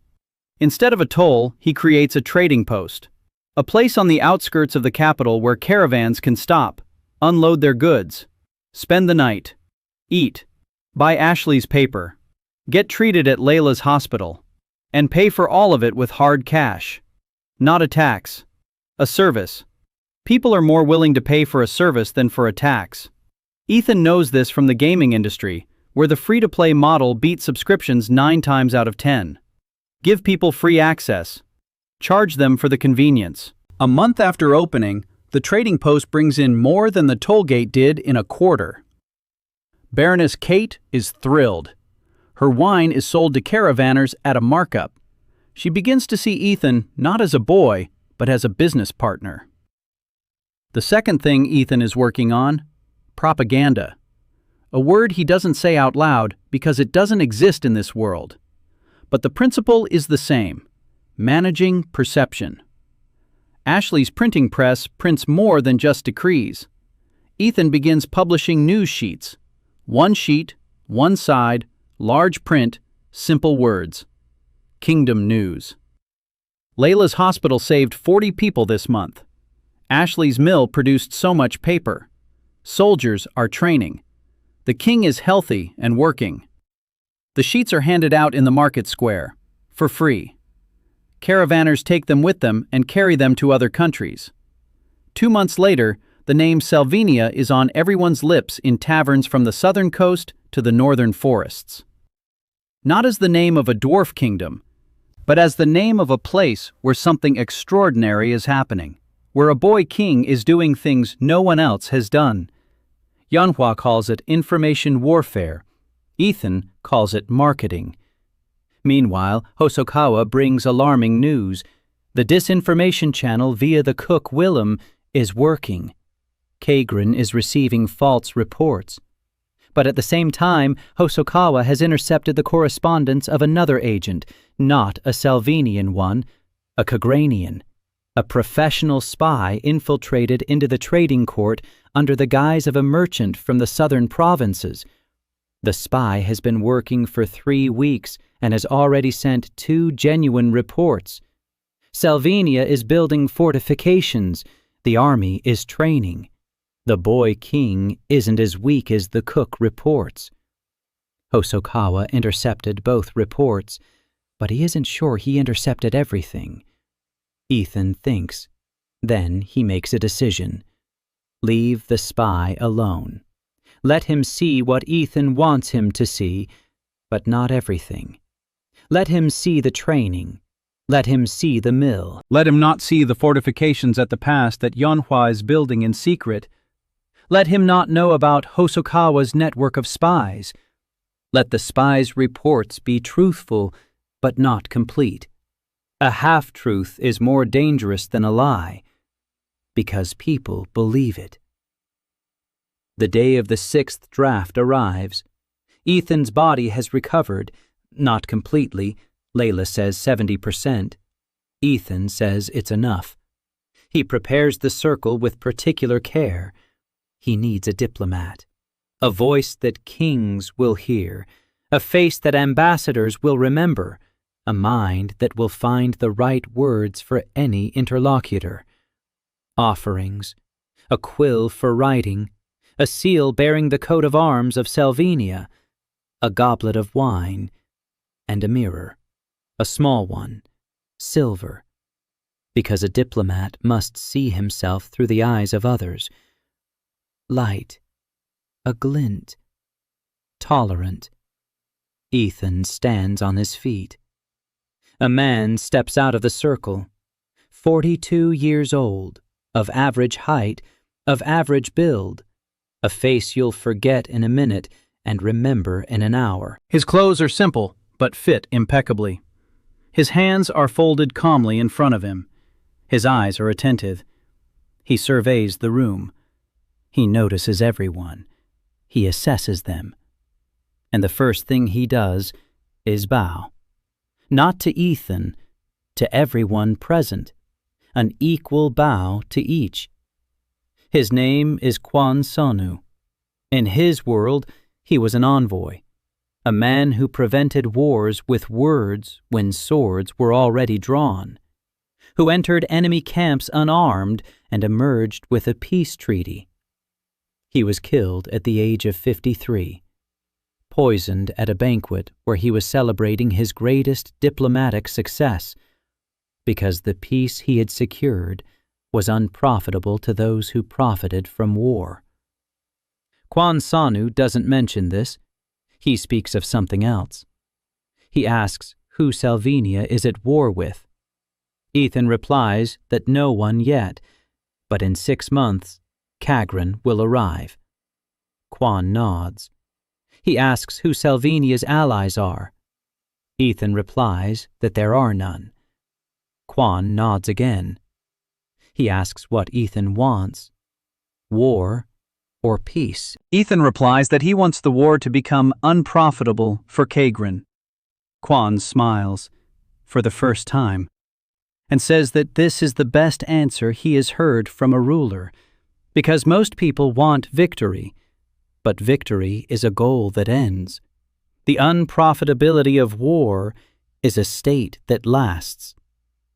Ethan sends Kwan to Marvin in a week, with an escort of 10 horsemen, with gifts, with a letter they wrote together 4 evenings in a row. Every word is carefully chosen. Every turn of phrase is tailored for the old, cautious duke who fears Kagrana, but fears making a mistake even more. Kwan leaves. Ethan stands on the wall and watches him go. Yanhua is beside him. She is silent. Then she says that if Marvin refuses, Sylvania will fight alone. Ethan replies that he knows. Yanhua says that then they will lose. Ethan turns to her, looks into her eyes, and says that then they will lose with dignity. Yanhua doesn't smile, but she folds her fan. Without the fan, she looks like an ordinary 30-year-old woman, tired of wars she didn't start. She says that in her world, she lost too. She was poisoned by the very people she had worked for her whole life. Her plans were perfect. Her people betrayed her. Ethan is silent. Then he says that this isn't her world, that he won't betray her here. Yanhua looks at him for a long time. Then she puts the fan back on her wrist and leaves. At the door, she turns around and says that she'll brew the tea herself tonight. Ethan nods. It's not a confession, not a vow. It's tea. But tea brewed by the hands of a man who has decided to stay. And for Ethan, that is enough. Quan Sanu returns from Marvin in 3 weeks. He brings back not an alliance, he brings back an opportunity. Duke Allard did not refuse, but he did not agree either. He wants to see. The old cautious man doesn't believe words, he believes his eyes. Quan reports the details. Allard received him politely. He listened. He asked questions. Smart questions. How many soldiers does Sylvania have? What kind of fortifications? Who commands the army? Quan answered honestly. He didn't exaggerate. He didn't sugarcoat it. 1,500 soldiers, of whom 300 are combat-ready. Fortifications are being built at the pass. The army is commanded by a female strategist summoned from another world. At the last point, Allard fell silent. For a long time. Then he said he wanted to see this woman, and the boy king who summoned her, in person. Ethan thinks it over for 3 days. Then he makes a decision. He will go to Marvin himself. Yanhua is against it, categorically. Fan down. She says it's a trap, that Allard might hand him over to Kagran in exchange for guarantees, that a king does not leave his kingdom during a time of threat. Hosokawa agrees with Yanhua for the first time in his life. He says he cannot ensure his safety on foreign territory. Layla says the journey will kill him before any trap does. 3 days on horseback for a boy with an emaciated body. Savan is silent. Then he says he will go with him, and that anyone who lays a hand on the king will die first. Ethan listens to everyone. Then he explains. He can't send the envoy again. Allard wants to see him in person because he wants to understand one thing. Does Ethan believe in his own plan? Old men who have spent their lives in politics don't read documents. They read faces. If Ethan sends another man, Allard will read fear. If Ethan comes himself, Allard will read confidence. And confidence is the only currency the old Duke accepts. Yanhua folds her fan. Slowly. She doesn't raise it. She places it on the table. It's a new gesture. Ethan hasn't seen it before. Yanhua says she'll go with him. Not as a strategist, as proof. Allard wants to see a woman from another world. Let him see her. Ethan nods.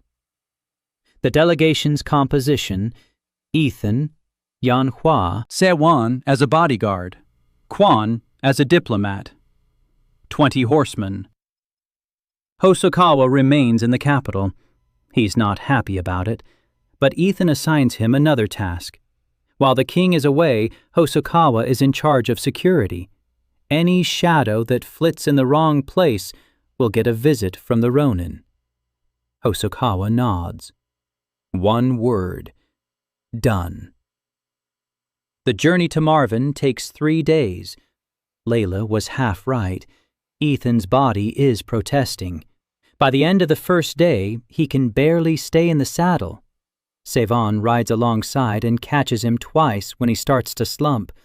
At the evening camp, she silently pulls a blanket from her bag and wraps him up like a child. Ethan is too tired to protest. Yanhua sits by the fire and draws on the ground with a stick. Plans. Always plans. Quan is preparing the speech Ethan will deliver to Allard. They discuss every word 3 times. The second day is easier. The body gets used to it, or maybe stubbornness overcomes the pain. Ethan sits upright in the saddle and stares at the road. Sylvania ends at the crossroads by the stone pillar. Marvin begins beyond the hill. The difference is immediately apparent. The roads are wider, the fields are well tended, the villages are wealthier. Marvin is a small duchy, but it hasn't been at war for 30 years. Peace is a luxury, and Allard cherishes it. On the 3rd day, they enter the capital of Marvin, the city of Erland. White walls, tiled roofs. The market is 3 times larger than Selvin's. People look at the delegation with curiosity. Not everyone recognizes the Selvin is not recognized by everyone. A silver vine on a blue background, a small kingdom, a weak king. Why have they come? Duke Allard receives them at his castle. The castle is beautiful, not a military fortress, a palace. Marble, stained glass, gardens. Allard is no warrior. He is a collector, a merchant, a politician. He is 68 years old, a gray beard, sharp eyes behind thick glasses. Glasses are a rarity in Adren, a sign of wealth. Allard wears them with pride. An official reception. The Great Hall. Marvin's court in full attendance. 30 nobles, a dozen soldiers, a priest, merchants. Everyone has come to see the boy king who supposedly summons warriors out of thin air. Ethan enters the hall and feels 30 pairs of skeptical eyes on him. He is 14. He is pale, thin. The robe still doesn't fit him. Next to him is Yunhua, upright, calm, a fan in her hand. And Sewan, who looks as if she could kill every person in the hall without breaking a sweat. Allard greets Ethan while standing. It is politeness, not respect. Ethan bows, just as much as his rank allows. A king bows to a duke, but no lower. Quan stands behind him, breathing evenly. He has prepared Ethan for every step of etiquette. Exchange of pleasantries, gifts, wine from the vineyards of Kaite, paper from Ashley's mill. Allard takes a sheet of paper and examines it for a long time. He knows what paper is worth. He knows that in Adren they make it from rags and it's expensive. This paper is different, smooth, cheap, a lot. He asks where it's from. Ethan replies that production has been set up in Sylvania. Allard raises an eyebrow. Then he shifts his gaze to Yanhua. He says he's heard about her, that a female general appeared out of nowhere in Sylvania. He wants to know if it's true. Yanhua steps forward. She bows. She unfolds her fan and begins to speak. She doesn't speak of herself. She speaks of Kagran, of the 5 principalities that Valdemar has swallowed up in a year and a half, about the tactics he uses, a trade agreement, then a marriage contract, then poison, then the army, always in that order. She describes each case, names, dates, details. things she knows because Hosokawa obtained the information and she analyzed it. The room is silent. Allard listens. His sharp eyes behind his glasses do not blink. When Yanhua finishes, there is silence for 10 seconds. Then Allard asks one thing. What will happen to Marvin after Sylvania? Yanhua answers without hesitation. Marvin is next on the list. A year after Sylvania. Maybe sooner if Sylvania falls quickly. Allard is silent. Then he stands up. He says he's tired and that they'll continue tomorrow. That evening, in their private quarters, Quan says this is a good sign. Allard didn't refuse. He's thinking.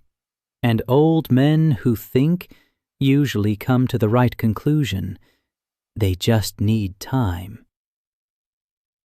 Ethan isn't sleeping. He's lying in a strange bed in a strange castle, listening to Savan pacing behind the wall. She isn't sleeping either. She's keeping watch. In the morning, Allard calls Ethan to breakfast. Not a formal one, private. Just the two of them at the table. No entourage, no protocol. An old man and a boy. Allard pours Ethan some milk. Not wine, milk. Ethan accepts it without offense. Allard asks directly, "Why does the boy want war?" Ethan replies that he doesn't need a war. He needs a country where his people can live. Allard asks, what people? Ethan tells him. About Yanhua, who was betrayed in her own world.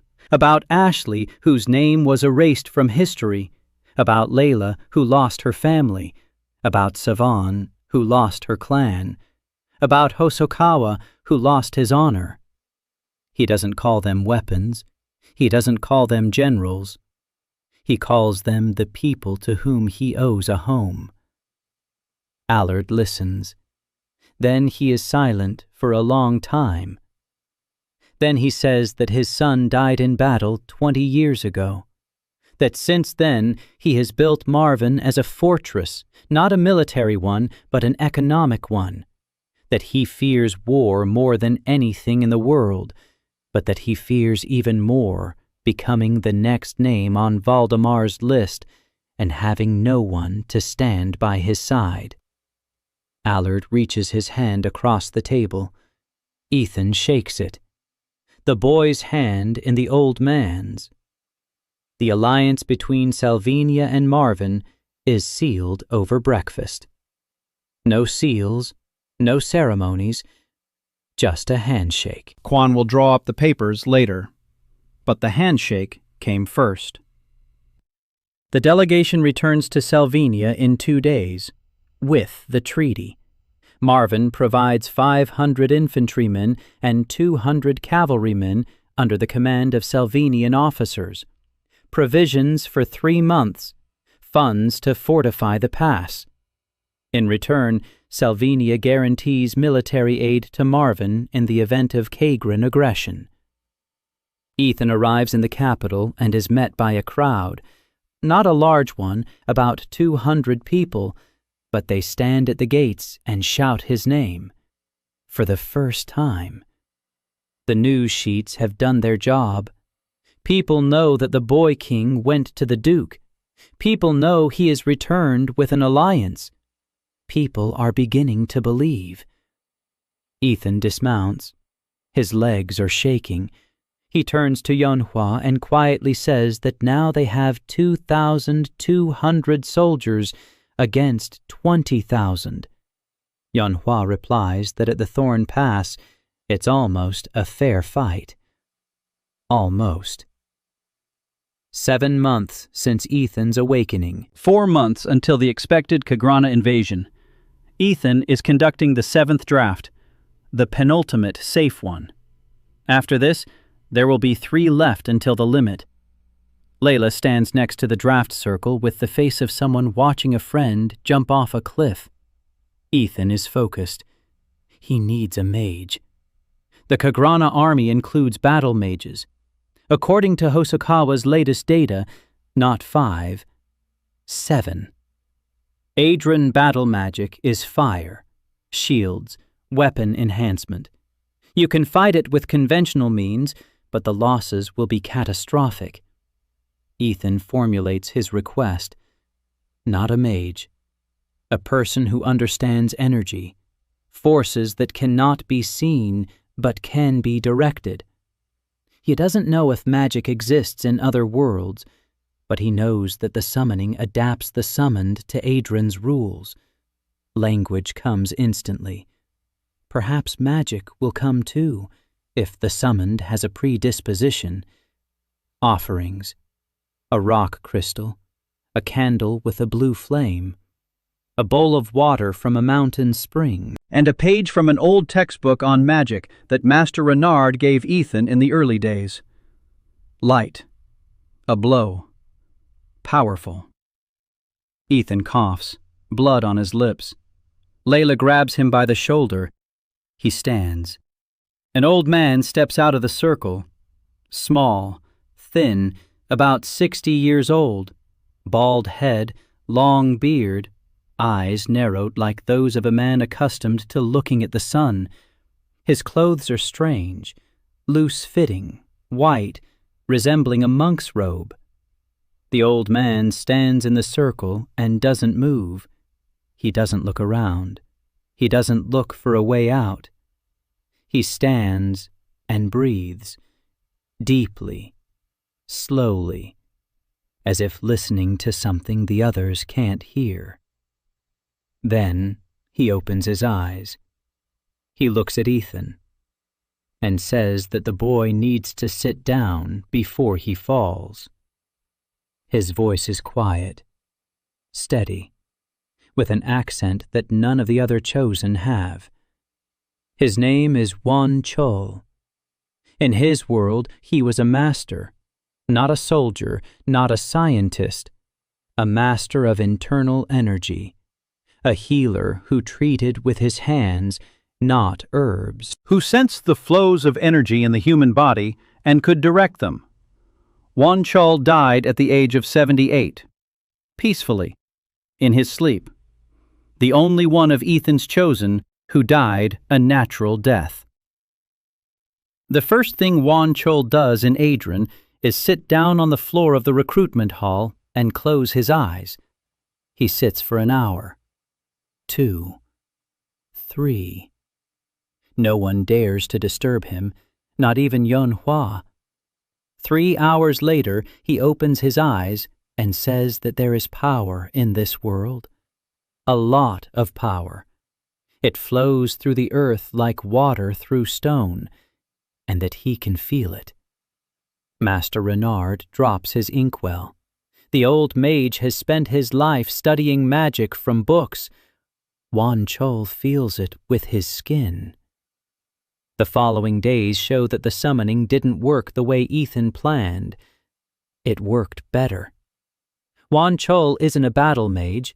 He can't throw fireballs or create shields, but he can do something else. He senses magic, any kind, from a distance, like radar. He sits on the fortress wall and says that to the east, beyond the mountains, there are 7 sources of power, bright, hot, aggressive. The 7 battle mages of Kagran. He senses them 100 miles away. Ethan realizes he hasn't received a weapon, but a sensor, an early warning system that no other army on the continent possesses.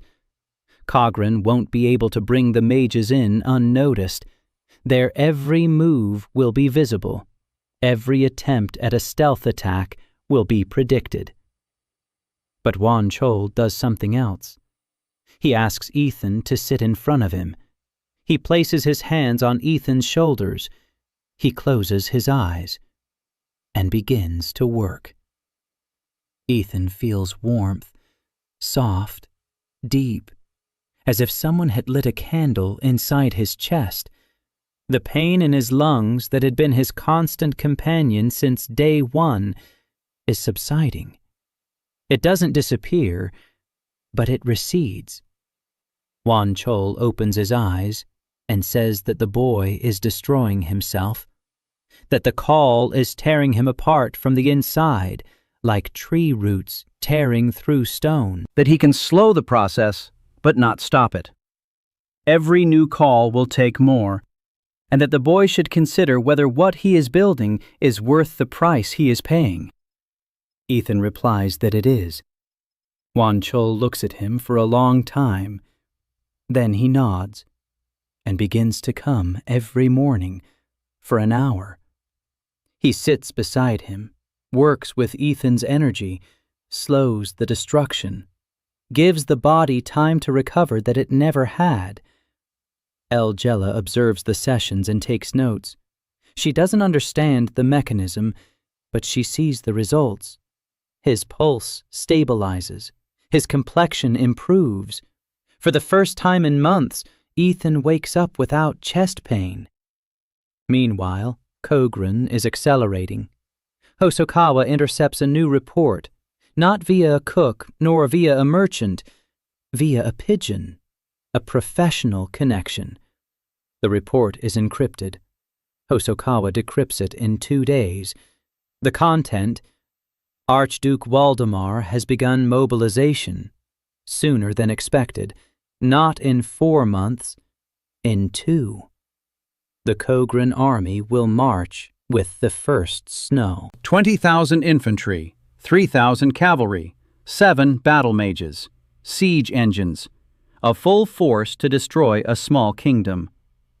Ethan gathers his staff, the full team: Younghua, Sewon, Hosokawa, Layla, Ashley, Quan, Wanchol, Master Renard, Halden.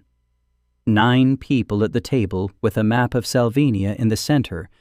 Younghua says that the accelerated mobilization changes the plan, not fundamentally, just in terms of timing. Fortifications at the pass are 60% complete. 80% is needed for the plan to work.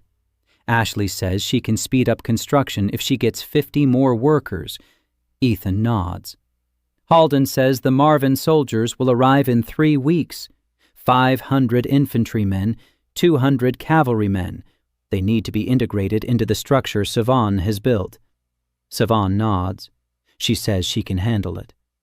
Quan says we need to send envoys to 2 more principalities, to the southwest, not for a military alliance, for trade guarantees. If Sylvania withstands the first blow, its neighbors must know that trade with it is safe. This creates an economic incentive for neutrality. Hosokawa says the assassins will arrive before the army. Valdemar is no fool. He'll try to decapitate Sylvania before the invasion. We need to beef up security. Double the guard posts. Seal off the secret passages that haven't been sealed yet.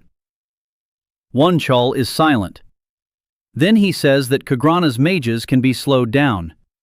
Not stop them. Slow them down. If he stands at the pass and works with the Earth's energy currents, he can create interference. Disperse their concentration.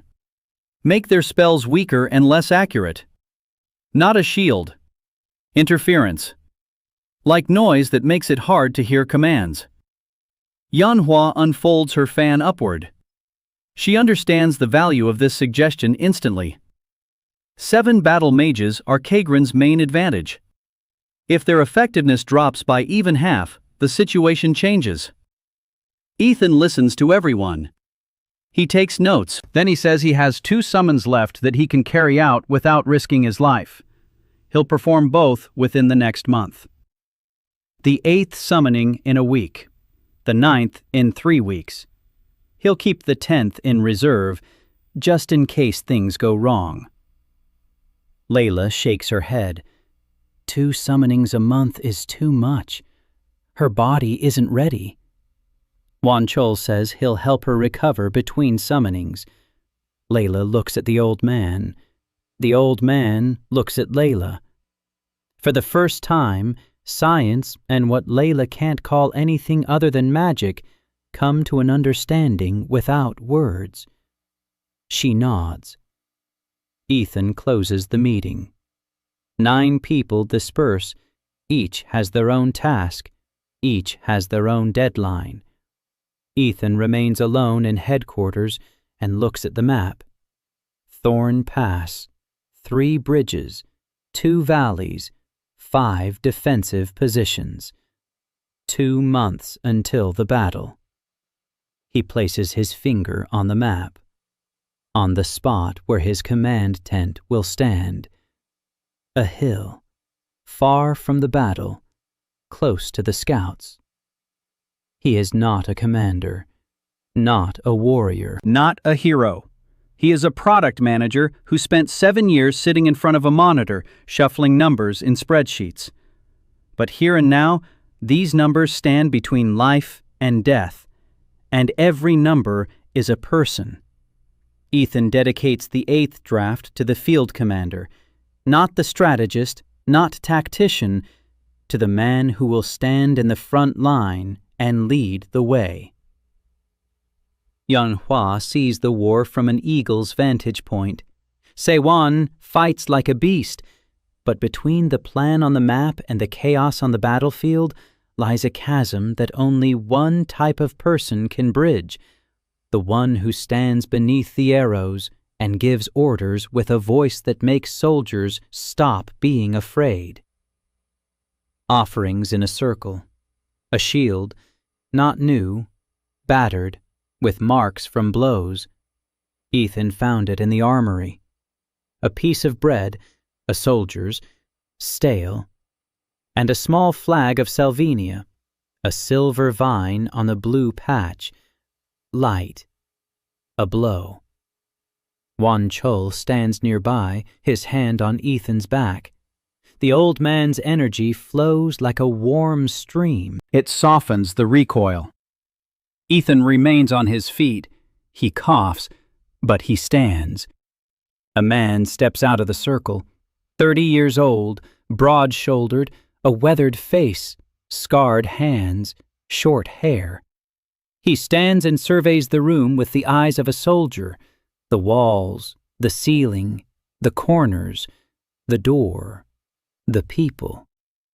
Then he looks down at his hands, clenches them, unclenches them, lifts his head and asks one thing: where is the enemy? His name is Park Tae-hyun. In his world, he was a general, not the kind who sits in headquarters, the kind who leads the column from the front.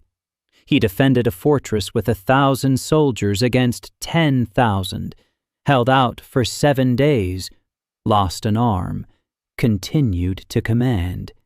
Not a single one of his men surrendered, because he didn't surrender. The fortress did not fall. His body gave out a year after the battle, 31 years old. Ethan looks at Tae-hyun and sees the man he was looking for. Not a genius, not a legend, a soldier. A real one. One whose eyes hold nothing but a simple question: where to stand and whom to defend. Ethan answers the question, briefly. The enemy is in the east, 20,000, 2 months. Tae-hyun nods. Not a single muscle in his face twitches, as if 20,000 were the weather, unpleasant but predictable. He asks how many men Ethan has. Ethan says, 2,200. 600 of them are trained.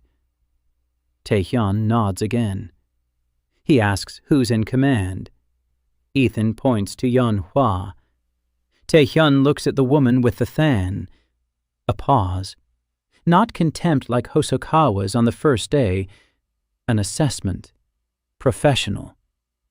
He asks Yanhua what her plan is. Yanhua unfolds a map and shows him. Thorn Pass, 3 bridges, 2 valleys, 5 defensive points. Tae-hyun listens, silently. Then he points his finger at the 3rd point. Here, he says. Everything will be decided here. If the enemy breaks through the first 2 lines, and he will, The third point is where the column narrows to a width of 40 men. Here, 500 fighters can hold off 10,000 until the arrows or men run out. Yunhua looks at him. Fan up. She saw what she wanted to see. A man who reads the map not as a strategist, but as a soldier. Who sees not arrows, but the mud underfoot and the rocks behind which one can take cover. She says the third point is his. Taehyun nods, as if he'd just been told it was lunchtime. Taehyun spends the next 4 days with the army. He doesn't command, for now. He watches. He walks among the soldiers. He eats with them. He sleeps in the barracks. He talks. He learns their names.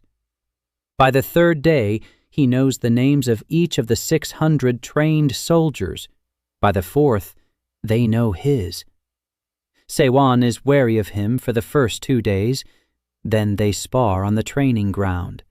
The fight lasts 40 minutes. Taehyun fights with one hand, his left. His right hangs limply, a habit from a past life where he lost his right arm. Here, both arms are intact, but muscle memory is stronger than the body.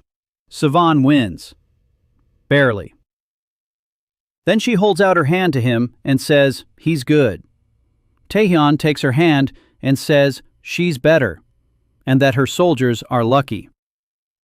From that moment on, Sylvania becomes wary. She has found her equal. The 9th draft is in 2 weeks. Ethan prepares him with a heavy heart. His body has weakened. Wonchol works every day, but the deterioration continues. Layla shows the numbers. His vitality level has dropped below the threshold. The 9th draft won't kill him, but after it, Ethan will function at 50%, maybe less. The 10th summoning in this state means 3 months of bed rest, or death. Ethan knows. He spends the evening before the summoning with Yuna. His sister plays the lute. A new melody, a bright one, not sad like before. Ethan listens and thinks about who to summon last from among the safe ones. He needs to plug the last hole. The propaganda is working. Ashley's leaflets are spreading across the continent, but Kagran is waging an information war too. Archduke Valdemar has declared Sylvania a refuge for demons. The Church Council is discussing this accusation. If the Church supports Valdemar, the neutral principalities will have a reason not to help Sylvania, and the Marvin alliance could crack. Ethan needs someone who knows how to work with faith. Not a priest, not a preacher. Someone who understands how conviction works, how history becomes truth, how truth becomes a weapon. Offerings, a book, a candle, and a small figurine of scales. Justice, balance, truth that is weighed, not shouted. Light, a blow, a heavy one. Ethan falls to his knees. Wonchol catches him. Layla rushes forward, blood on her lips. A lot. More than before. Ethan coughs and the world spins. Then the focus returns. A woman steps out of the circle. 26 years old. Dark eyes, sharp cheekbones, shoulder-length hair. Her hands are covered in ink. She stands and looks at Ethan, who is kneeling with blood on his chin. And the first thing she does is kneel down beside him. Not to help, to be on the same level. She asks quietly, "Are you okay?" Ethan looks at her, nods. Her name is Min Ji-won, chronicler, historian. In her world, she wrote the truth that no one wanted to hear. She documented the crimes of the authorities. She collected testimonies. She preserved the voices of those who were forced to remain silent. She was executed at 28 for the truth, which could not be stopped even after her death because she had hidden copies in 12 locations across the country. Min Ji-won is not a soldier, not a mage, not an engineer. She is a weapon of a different kind. Ethan gives her a task on her very first day, to write the story of the call of destiny, not as magic, as a miracle, as a gift from the gods to a young king who does not summon demons, but welcomes heroes sent by the heavens. Jiwan listens. Then she says it's propaganda. Ethan replies that it is. Jiwan says that in her world she fought against propaganda. Ethan replies that in this world, Kagran's propaganda will kill thousands of people if it isn't stopped, and that the truth doesn't cease to be the truth just because it's told in a beautiful way. Jiwan is silent. She thinks. Then she asks one thing. Are the chosen truly heroes or tools? Ethan replies that they are people. Jiwan nods and gets to work. A week later, the first text goes to Ashley's printing press. Not a news flyer, a chronicle. The story of So Yun-hwa, the woman who, in her world, united a fractured country, who was betrayed by those she worked for, and who got a second chance in Sylvania. Names have been changed, details have been smoothed over, but the essence is accurate. And it is written in such a way that it catches the reader's breath. Jiwan knows how to write. Not beautifully, precisely. Every word is like a nail driven into a wall. The chronicle spreads through the trading courtyard. Caravanners carry it further. A month later, Yanhua's story is retold in taverns from the coast to the mountains. And everyone who retells it adds one thing. These aren't demons. These are heroes. The church council postpones discussion of the Kagran accusation. It doesn't dismiss it, it postpones it. But for Ethan, this is a victory. Time. He has bought time. Again. 2 months until the battle turn into 6 weeks, then into 4. Time is closing in. Ethan feels it as physical pressure. Every morning he wakes up and crosses off a day on the calendar on the wall. The red line creeps toward the date Yanhua circled in black. The first snow. Kagran's army will advance with the first snow. Yanhua spends 10 days at the pass, in person, with Tae Hyun and Se-won. They walk every meter of the road, every bridge, every rock. Yanhua points and explains. Tae Hyun memorizes. Se-won memorizes it her own way, with her body. She runs the route from the first bridge to the third defensive point 7 times. She times herself. She counts her steps. She knows every rock where one might slip. Ashley's fortifications are 90% complete. 3 lines of wooden barriers across the road, not walls, barriers. Yanhua doesn't want to stop the enemy. She wants to slow them down, make them trample in place, squeeze together, turn from an army into a crowd. A crowd can be beaten, an army cannot. On the slopes of the valleys, Ashley has built a system of dams, 4 wooden walls blocking the mountain streams. On command, the walls will collapse and water will flood both valleys on either side of the mountain pass. Not a flood, but knee-deep mud. Enough to bog down heavy infantry and cavalry. Enough to make a flanking maneuver impossible. Hosokawa works around the clock. His network of scouts covers all roads leading to the eastern border. Reports come in every day. The Kagran army is gathering in 3 camps beyond the pass. 20,000 infantry, 3,000 cavalry, a siege train, 7 mages, and Archduke Waldemar himself. In person. He wants to witness the fall of the Dwarven kingdom with his own eyes. Hosokawa brings yet another piece of news. 4 assassins crossed the Sylvanian border a week ago. Professionals, not local mercenaries. The Kagran School of Shadows. The goal is obvious. to kill Ethan before the invasion begins. Hosokawa says this in an even tone. Then he says he's already found 2 of them. One is dead. The second is in the castle basement. The remaining 2 are somewhere in the city. He'll find them. It's just a matter of days. Ethan nods. Then he asks what happened to the second assassin, the one in the basement. Hosokawa is silent. Then he says he interrogated him. Ethan asks how. Hosokawa doesn't answer. Ethan closes his eyes. Then he says the prisoner needs to be handed over to Layla, to be healed. Feed him. And let him go. Hosokawa raises an eyebrow. Ethan explains, a dead assassin is a message. A living assassin, released with a full stomach and healed wounds, is a different message. The first says we're dangerous. The second says we're stronger than you think, and we don't need to kill to prove it. Hosokawa shakes his head, but he obeys.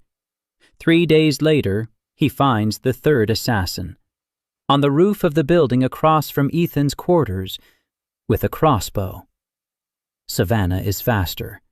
She breaks his arm before he can pull the trigger. The fourth is found dead in a ditch the next morning. Poison. Suicide. A professional who realized the mission had failed. Ethan stands over the body and says nothing. Then he turns and walks away. He isn't used to death. 2 lives and both spent in offices, but he's learning, faster than he'd like. Marvin troops arrive 3 weeks before the expected invasion, 500 infantrymen, 200 cavalrymen. The commander of the Marvin detachment is an elderly knight named Sir Galen. He brings a letter from Duke Allard. Short, 1 line, "We stand with you." Ethan shows the letter to young Hua. She reads it, folds it, hands it back, says that 1 line is worth more than 10 pages of promises. Integrating the Marvin troops takes 10 days. Taehyun takes charge of the infantry. Sawan takes the cavalry. The system works. The Marvin soldiers are getting used to the command structure that Saewon has established. Some grumble. They're used to different ways of doing things. Taehyun solves the problem simply. He lines up next to a private and goes through the obstacle course that Saewon has set up. The entire course. No shortcuts. He finishes 3rd out of 40. With scraped knees and mud on his face, he stands up. He brushes himself off and says that tomorrow everyone will go through it again.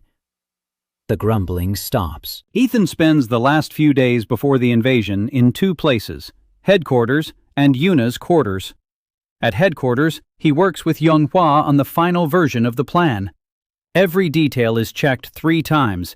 Every order is written and sealed. Every messenger knows his route by heart. Young Hua's plan is as beautiful as a mechanism. Phase 1. The Kagran army enters the pass. The bridges stand. The road is open. The enemy advances. Phase 2. When the vanguard crosses the second bridge, the bridges collapse, all 3 at once. The army is cut into 4 parts. The part that crossed the bridges is cut off from supplies. The part that remained behind the bridges cannot help. Phase 3. The Ashley dams open. The valleys on either side turn into swamps. There are no detours. Phase 4. Each of the 4 parts of the Kagran army is met by a detachment under the command of one of Ethan's summoned beings. Taehyun takes on the vanguard at the 3rd point, the toughest task. The enemy's strongest detachment. Savan strikes the second part with the cavalry, quickly, ruthlessly. Cuts off the supply trains. Halden, with the Marvin infantry, holds the 3rd division at the approaches to the destroyed bridges. He does not attack. He simply stands there. He does not let them pass. The 4th Division beyond the bridges is left untouched. Let them stand there. Let them see the vanguard perish. Let them lose their will. Wan Chol stands on the cliff above the pass. His eyes are closed. His hands are folded. He is working with energy streams. 7 Kagran mages feel interference. Their fire misses its mark. Their shields tremble. Their concentration crumbles. They don't understand why. Phase 5. Yanhua is in the command tent next to Ethan. She coordinates. Messengers run between positions. Each carries an order. Every order is precise to the minute. In Yuna's chambers, Ethan spends his evenings. Her sister no longer asks who he is. She knows he isn't Ian. She doesn't speak of it, but she knows. She sees how he thinks, how he speaks, how he looks. The real Ian was a gentle, frightened boy. This man in her brother's body is gentle too, but not frightened. And behind his gentleness lies a steel that Ian never had. Yuna plays the lute every evening. She is writing a new melody for battle, not a march, a quiet one, for those who will return. Ethan listens and thinks about how some of the people at this table in headquarters might not return. The first snow falls in the 3rd week of the 11th month. Hosokawa enters headquarters at dawn. The Kagran army enters Thorn Pass at dawn on the 4th day after setting out. Wan Chol senses them a day before they appear. 7 bright dots in the east. Mages. And behind them, a sea of dim warmth. 20,000 living bodies moving along a narrow road between the mountains. Itan stands in the command tent on the hill. His cloak is too big. A map on the table. 3 messengers at the ready. Yanhua is nearby. Her fan is folded. She hasn't opened it since morning. That means things are serious.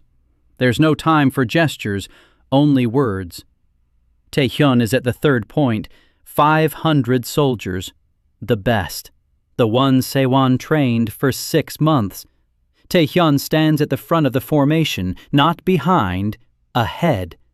His soldiers see his back, and as long as they see his back, they won't run. Sewon and the cavalry are in ambush behind the eastern ridge. 200 Marvin horsemen and 100 Selvan. 300 mounted men. Her task is to wait. Wait for the signal, then strike. Quickly. 1 strike, and leave. Don't get involved. Don't play the hero. Strike and vanish. Halden is with the infantry at the ruined bridges. His task is the simplest and the hardest. Stand. Don't attack. Stand. Hosokawa has vanished. No one knows where he is. His 12 observers are scattered across the pass. They are Yanhua's eyes. They see what no one else sees, and they report. Wan Chol on the rock, a small figure against the gray sky, sitting motionless, hands on his knees, eyes closed. He is already at work. The earth's energy flows obey his will, slowly, with difficulty, but they obey. Layla is in the field hospital behind the hill. 20 beds, clean bandages, boiled water, instruments she made with her own hands, and 4 assistants she trained for 3 months. Ashley on the levees, 4 wooden walls between life and the flood, her hand on the lever. At the signal, she'll pull it, and mountain streams will turn the valleys into swamps. Kwan Sanu in the capital. His task is not military. If Ethan dies, Kwan becomes regent under Yoon. He will negotiate peace, or surrender if necessary. Ethan entrusted this to him personally. Quan accepted without hesitation. Jiwan is also in the capital, writing. Whatever happens, the story will be told, truthfully, completely, without embellishment. The Kagran vanguard comes into view at noon. Cavalry, heavy cavalry. Armored horsemen on armored horses. Behind them, the infantry. The column stretches 3 miles along the narrow road. The banners of Kagran, a black eagle on a red field. Ethan watches them through a spyglass that Ashley made from 2 lenses and a copper tube. His hands aren't shaking. He checks. They aren't shaking. The vanguard crosses the first bridge, the second. The main force enters the pass. They spread out. Yanhua is silent. She's counting. Her eyes dart from the map to the pass and back. She's waiting for the moment. The exact moment when the vanguard has gone far enough and the main force has entered deep enough. The minutes drag on. Ethan stands motionless. Yanhua raises her hand, holds it. 3 seconds. 5. 7. Lowers it. 1 word. Now. Ethan turns to the first messenger. He sprints off. 4 minutes later, the bridges collapse. Not all at once, 30 seconds apart. The first, the second, the third. The roar can be heard even on the hill. Stone arches fall into the mountain rivers. Spray rises as high as the trees. The Kagran army is cut in 2. The vanguard is on the other side. The main forces are in the pass. The rear guard is behind the bridges. No communication. No crossing. No help. Yanhua isn't waiting. The second messenger, Ashley's signal. The dams open. Mountain streams rush into the valleys, not a wall of water, a torrent. Slow, unstoppable. In 15 minutes, both valleys on either side of the road turn into a mess of mud and knee-deep icy water. The Kagran cavalry, which began a flanking maneuver through the eastern valley, gets bogged down. Horses slip. They fall. The heavily armored riders sink into the mud. They don't die, but they come to a halt. The third messenger. Taehyun. Kagrana's vanguard, 5,000 men cut off from the main forces, is pinned down at the third defensive position. A bottleneck, 40 men wide, and before them, a wall of shields. 500 Selvan soldiers in 3 rows. Taehyun at the front, sword drawn, his voice steady. He gives orders like a metronome. Step, shield, strike. Step, shield, strike. Rhythm, as simple as a heartbeat. The soldiers repeat it. The Kagran soldiers crash into the wall of shields and cannot get through. There are more of them, 10 times as many, but the width of the road evens out the numbers. Here it is not 20,000 against 500. Here it is 40 against 40. And Taehyun's 40 have trained for 6 months for this moment. The fourth messenger returns with a report from Hosokawa's observers. The Kagran mages are trying to work. Fire! The first volley. 3 fireballs fly toward Taehyun's position and dissipate in the air. They don't reach their target. Wan Chol is on his rock. His eyes are closed, sweat on his forehead. He deflects the energy streams, and the mage's spells lose their power. Not all of them. The 4th fireball passes by. It strikes the rock next to Taehyun's position. Stones fly. 2 soldiers are wounded. But the formation holds. Wan Chol clenches his jaw and continues working. The mage's next 3 volleys fail to land a single fireball. The Kagran mages are confused. They don't understand what's happening. Their power is there, but it doesn't reach its target.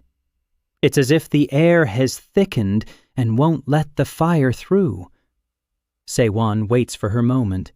She sees the second part of the Kagran column. 3,000 infantrymen trapped in the pass between broken bridges and muddy valleys. They are trying to form ranks. Officers are shouting, soldiers are jostling. Panic hasn't set in yet, but it's already breathing down their necks. Yanhua raises her hand. She lowers it. The 5th messenger runs. Sevan leads the cavalry out from behind the ridge. 300 horsemen. They don't attack head-on, they sweep along the column, along the upper edge of the road. Arrows. The first volley from the saddle, the second, the third. 300 bows. 900 arrows in a minute. The Kagran soldiers fall. The cavalry races past and disappears over the ridge. A U-turn. A second pass. Another 900 arrows. The Kagran commanders try to organize a counterattack, but their archers are in the rear guard, behind the bridges, out of reach. The battle lasts 4 hours. 4 hours during which Kagrana's 20,000-strong army cannot take a single step forward. Taehyun holds the 3rd position. His soldiers are rotated every 20 minutes, the fresh ones forward, the tired ones back. A rhythm. Sewan makes 6 passes. After the 4th, she runs out of arrows and switches to spears. Halden stands by the bridges. His infantry does not move. The Kagran rear guard on the other side does not move either. They stare at each other through the debris of the bridges and the roaring water. No one is firing. Wan Chol on his rock is turning pale. His strength is fading. The Kagran mages are pressing down, all 7 of them. One after another, their blows grow stronger. Wan Chol holds on. He trembles, but he holds on. By the 4th hour, the Kagran vanguard loses its will. They cannot pass through Taehyun. They cannot go around through the valleys. They cannot get help from across the bridges. Their mages strike blindly. Their cavalry is bogged down in the mud. 5,000 men are trapped in a stone bag, and before them stands the boy king on the hill they came to destroy. A white flag rises above the Kagran vanguard at dusk. For the first time in the entire history of the Kagran Wars, Ethan sees it through his spyglass. His hands are shaking. Now they're shaking. He turns to the messenger and gives the order. His voice is quiet, steady. No prisoners to be executed. The wounded to the hospitals. An honor guard to escort the Archduke to the border. The morning after the battle, Thorn Pass is covered in mud and debris. The bodies of the dead lie on the road between the barricades. Not thousands, hundreds. Yanhua counts the casualties by noon. The Kagran forces. 612 killed, 1,100 wounded, 3,200 prisoners from the vanguard. The main forces retreated at dawn when it became clear the bridges could not be repaired in a matter of days. The rear guard left first. The mages left last. Angry. Humiliated. Selvan casualties. 41 killed. 116 wounded. Not a single prisoner. Ethan reads the numbers, and his hands fall onto the table. 41. 41 men whose names he knows. Because Taehyun knows each one, and Taehyun told him. every name, every face.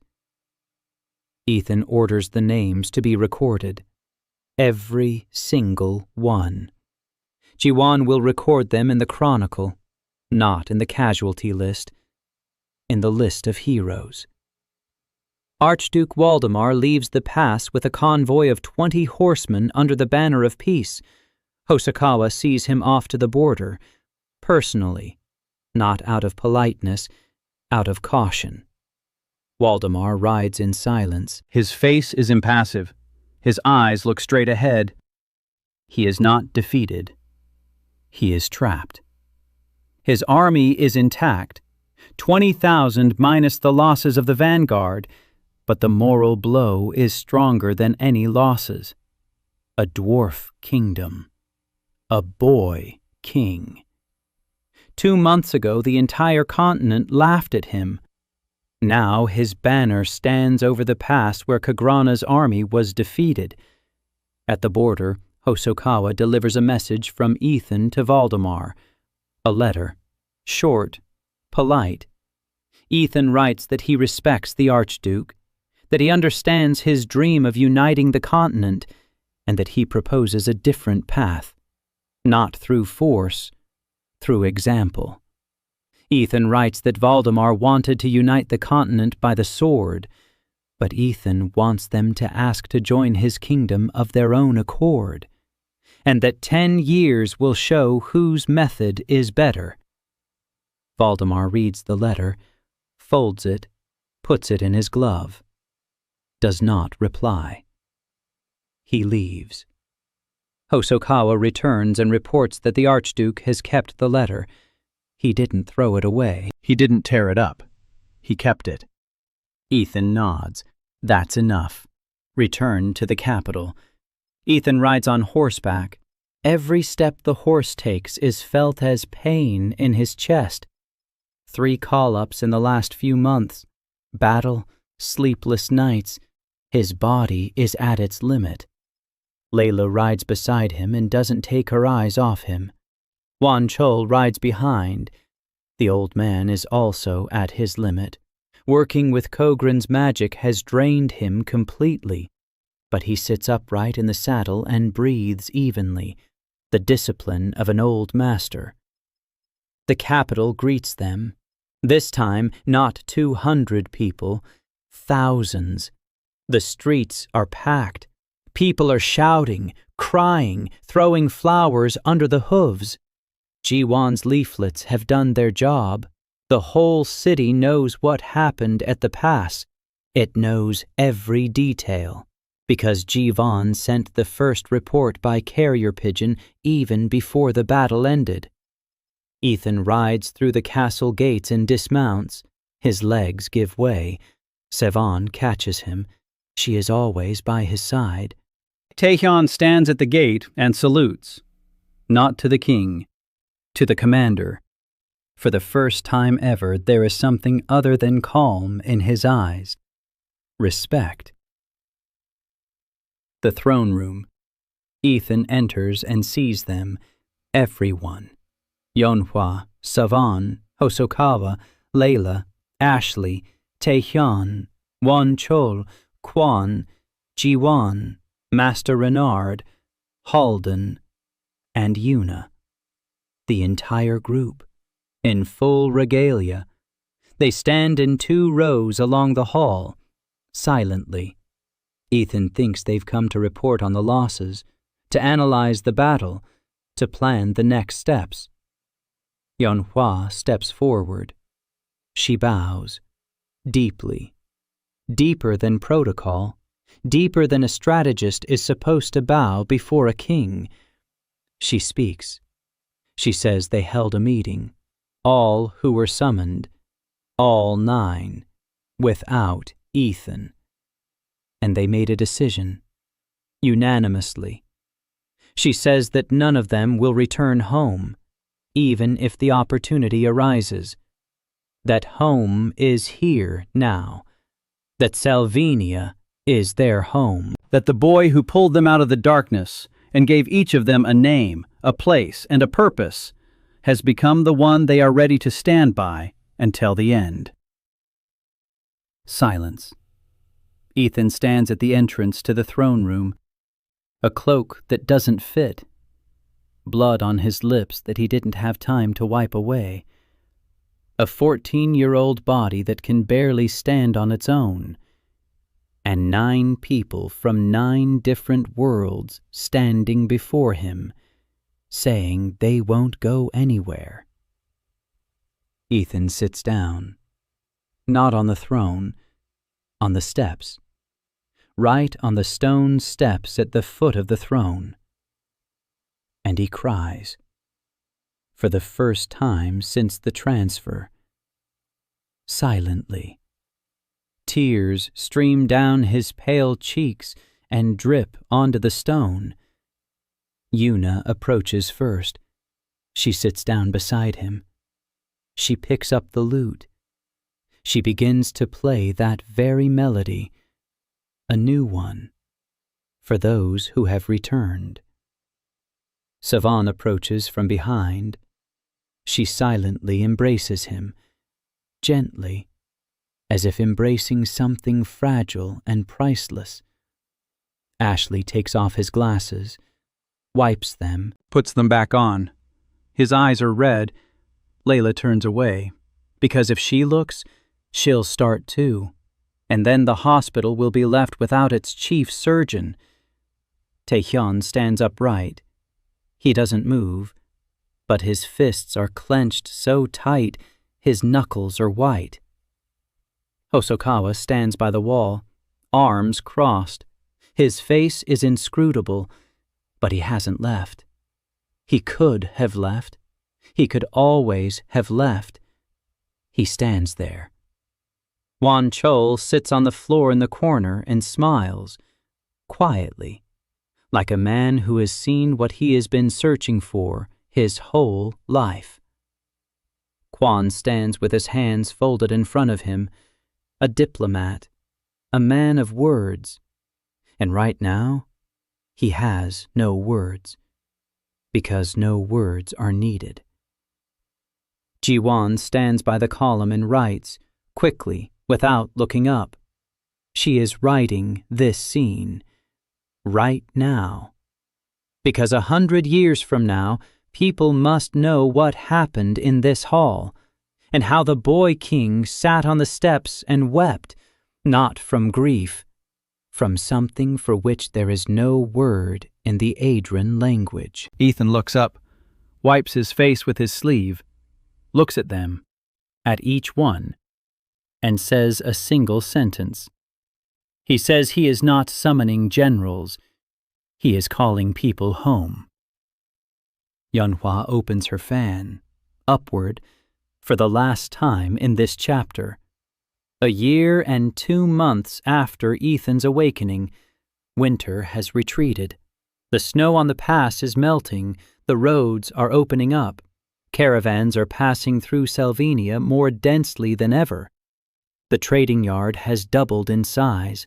Ashley is building a second mill on the southern river. Sylvania paper is sold in the 6 kingdoms. The printing press no longer prints only decrees. The first book was published a month ago, a textbook on agriculture, written by Kwan based on Layla's knowledge of crop rotation and Ashley's of irrigation. It costs 3 copper coins. It sold out in a week. The second printing is underway. Layla's hospital has expanded to 3 buildings. Students from Marvin are coming to study. Layla is training 12 assistants. 2 are already performing simple surgeries on their own. Mortality from wounds in the army has dropped by 2/3. Mortality from disease in the capital has dropped by 4/5. People from other kingdoms come for treatment, on foot, for hundreds of miles. Yeonhwa is reforming the army, not expanding it. He is improving it. 1,000 elite soldiers instead of 2,000 peasants with spears, each squad under the command of a sergeant trained by Sewon and Taehyung. Structure, discipline, logistics. Things that make a small army more dangerous than a large one. Hosokawa has expanded his network to neighboring kingdoms. His spies are in every major city within a 5-day journey. Information flows. Kagran has gone quiet. Valdemar hasn't disbanded his army, but he hasn't moved it again either. He waits. He thinks. Ethan's letter lies in his office. Hosokawa knows this from his men in the Kagran court. Javan has published a second chronicle. The story of Han Se-wan, a girl warrior who lost her clan and found a family. Caravanners are carrying copies to all corners of the world. The name Sylvania sounds different now. Not a dwarf kingdom. A land of heroes. A land where a boy king does the impossible. Wan Chol works with Ethan every morning. The boy's body has stabilized. It hasn't fully recovered, but it has stopped deteriorating. Layla says that under the current regimen, 1 summoning every 2 months is acceptable. Ethan nods. He's not rushing anymore. He isn't using the 10th summoning yet. He's saving it for a situation he senses but can't explain. Envoys begin arriving in the spring. The first to arrive is a representative from the Principality of Thorn, a small state in the north. They want a trade agreement. Quan negotiates and seals the deal in 3 days. The second to arrive is an ambassador from Westmark, a large kingdom in the west. They do not propose an alliance. They propose a marriage. The Westmark king's daughter for Ian Velrit. Ethan declines, politely, through Quan. He isn't ready, and he doesn't want Yuna dragged into dynastic games. The third to arrive is a man no one expects, a church legate, an old man in white robes with the seal of the Council of Faith on his chest. He does not come with an accusation, he comes with a question. The church wants to know the truth about the chosen. Are they demons or not? Ethan receives the legate personally. He shows him everything. Layla's hospital, where people are treated. Ashley's mill, which provides people with cheap paper. The barracks where Tae-hyun trains soldiers to defend the country. The legate spends a week in Sylvania. He talks with the chosen, with the townspeople, with the soldiers. He meets with Wan Chol and has a long conversation about the nature of energy and spirit. He leaves in silence. A month later, the Council of Faith issues a statement. Sylvania's chosen are not demons. They are a gift. The nature of the gift requires study, but Kagran's accusations are dismissed. Ethan reads the statement and allows himself to breathe a sigh of relief. Another wall has been torn down. At the end of the 14th month after the awakening, what Ethan had both hoped for and feared comes to pass. Master Renard comes to him at night. The old mage is pale. His hands are shaking. He is carrying a book, an old one, an ancient one. He found it in the farthest corner of the castle archives, behind a false wall that hadn't been opened in 300 years. The book was written by the hand of the first emperor of Adren, the founder, the one who first used the seal of 1,000 souls. Ethan reads, slowly, page by page, and what he learns changes everything. The call of destiny is not a gift. It is a contract. The first emperor made a deal with an entity he called the Weaver, a being beyond the boundaries of worlds, not a god, not a demon, a collector of stories. The Weaver gives souls to those he deems capable of writing the most beautiful story with them. Every summoned one is no accident. It is a choice, the Weaver's, and the terms of the contract are simple. When the story ends, the Weaver will come and take. Not the summoned ones, the story, the memory, everything that was created, as if nothing ever existed. Ethan closes the book. His hands are shaking. Master Renard stands nearby and says nothing. Ethan asks if the chosen ones knew. Renard shakes his head. Ethan stands up and walks over to Yanhua. It is midnight. She is not asleep. She never sleeps before midnight. She is sitting at the table, drawing. Ethan sits down across from her and places the book between them. Yanhua reads, for a long time. Then she closes it and looks at him. She is silent. Ethan asks if she knew. Yanhua replies that she had a hunch, that she sensed something, a presence, like a gaze from the darkness, but she didn't know the details. Ethan asks why she didn't say anything. Yanhua replies that she didn't want him to carry yet another burden. He already carries too much. Ethan is silent. Then he says he won't let that happen, that he won't let the Weaver take their story. Yanhua asks how he plans to stop a being older than the world.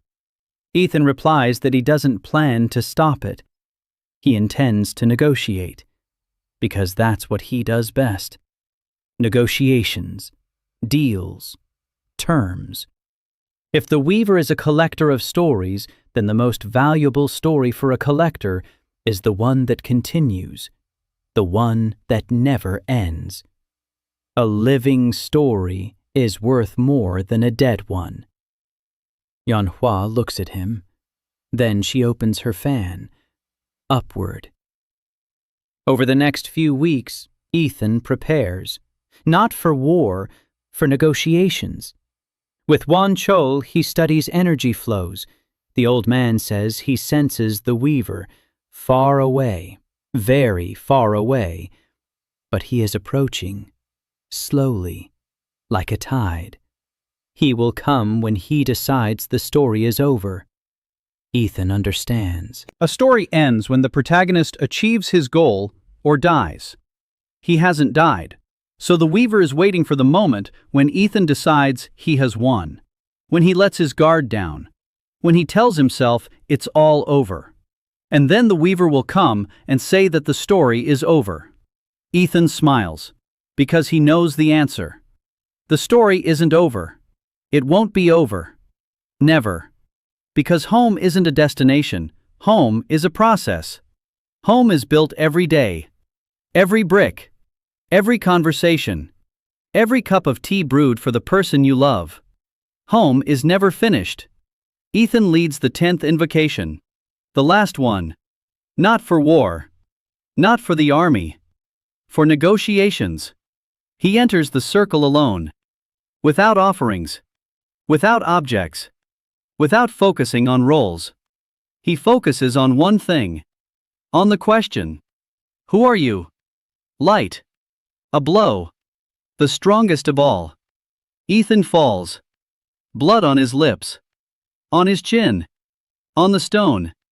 Layla screams behind the door. He ordered the door locked. No one inside. Only him and the circle. The light goes out. No one in the center. Empty. And then a voice, not from the circle, from everywhere. The Weaver does not come in a body, he comes in words. The voice is quiet, old, tired, curious. The Weaver says that Ethan is the first in 300 years to call him directly. Usually he comes on his own, when the story ends. Ethan is on his knees in a pool of his own blood and answers. He says that the story isn't ending. The Weaver asks why. Ethan says that it's because he isn't building a story. He's building a house. And a house doesn't end as long as... The Weaver is silent for a long time. Then he asks what Ethan is proposing. Ethan proposes new terms for the contract. The chosen remain in Adrian forever. Their lives are their own. Their stories are their own. In return, the Weaver receives what he values most: the right to observe a living story. endless. A new chapter every day, a new volume every year. The longest and most beautiful story in his collection. Not the one that was written down and finished, the one that keeps getting written. The weaver is silent. A minute. 5. 10. Ethan stands on his knees and waits. Blood drips onto the stone. Then the weaver laughs. Quietly, like the rustle of pages, and he says one word. Accepted. The light fades. The voice fades. Ethan falls to the floor. The door flies off its hinges. Layla, Savan, Yanhua, all at once. Layla grabs his wrist. There's a pulse. Weak, but there. Savan lifts him up in his arms like a child, carries him to the chambers. Ethan comes to after 3 days, opens his eyes, sees the ceiling, a canopy, the same one as on the first day. But there isn't just one old man nearby. Everyone is there. Yanhua with a cup of tea, Savan on the floor by the bed, asleep. Layla with her hand on his wrist, checking his pulse in her sleep. Ashley in a chair with a drawing on her lap. She fell asleep at work. Hosokawa by the door, standing as always. Taehyun by the window, looking out at the city. Wan Chol on the floor, meditating. Kwan is at the table, writing. Ji-wan is next to him, writing too. Yuna is by the fireplace, a lute on her lap. Master Renard is in the corner. He's sleeping in a chair. His mouth is open. He's snoring. Ethan looks at them, at each one, and says one word, quietly, almost in a whisper. Home. Yanhua places a cup of tea on the table next to the bed. Without a word, she just sets it down. And in that gesture lies the whole story. Tea brewed for the man she chose, in the world she chose, in the home they build every day. Ethan takes the cup. He drinks. The tea is hot, bitter, perfect. Outside the window, the sun rises over the capital of Sylvania. The first morning of a story that will never end.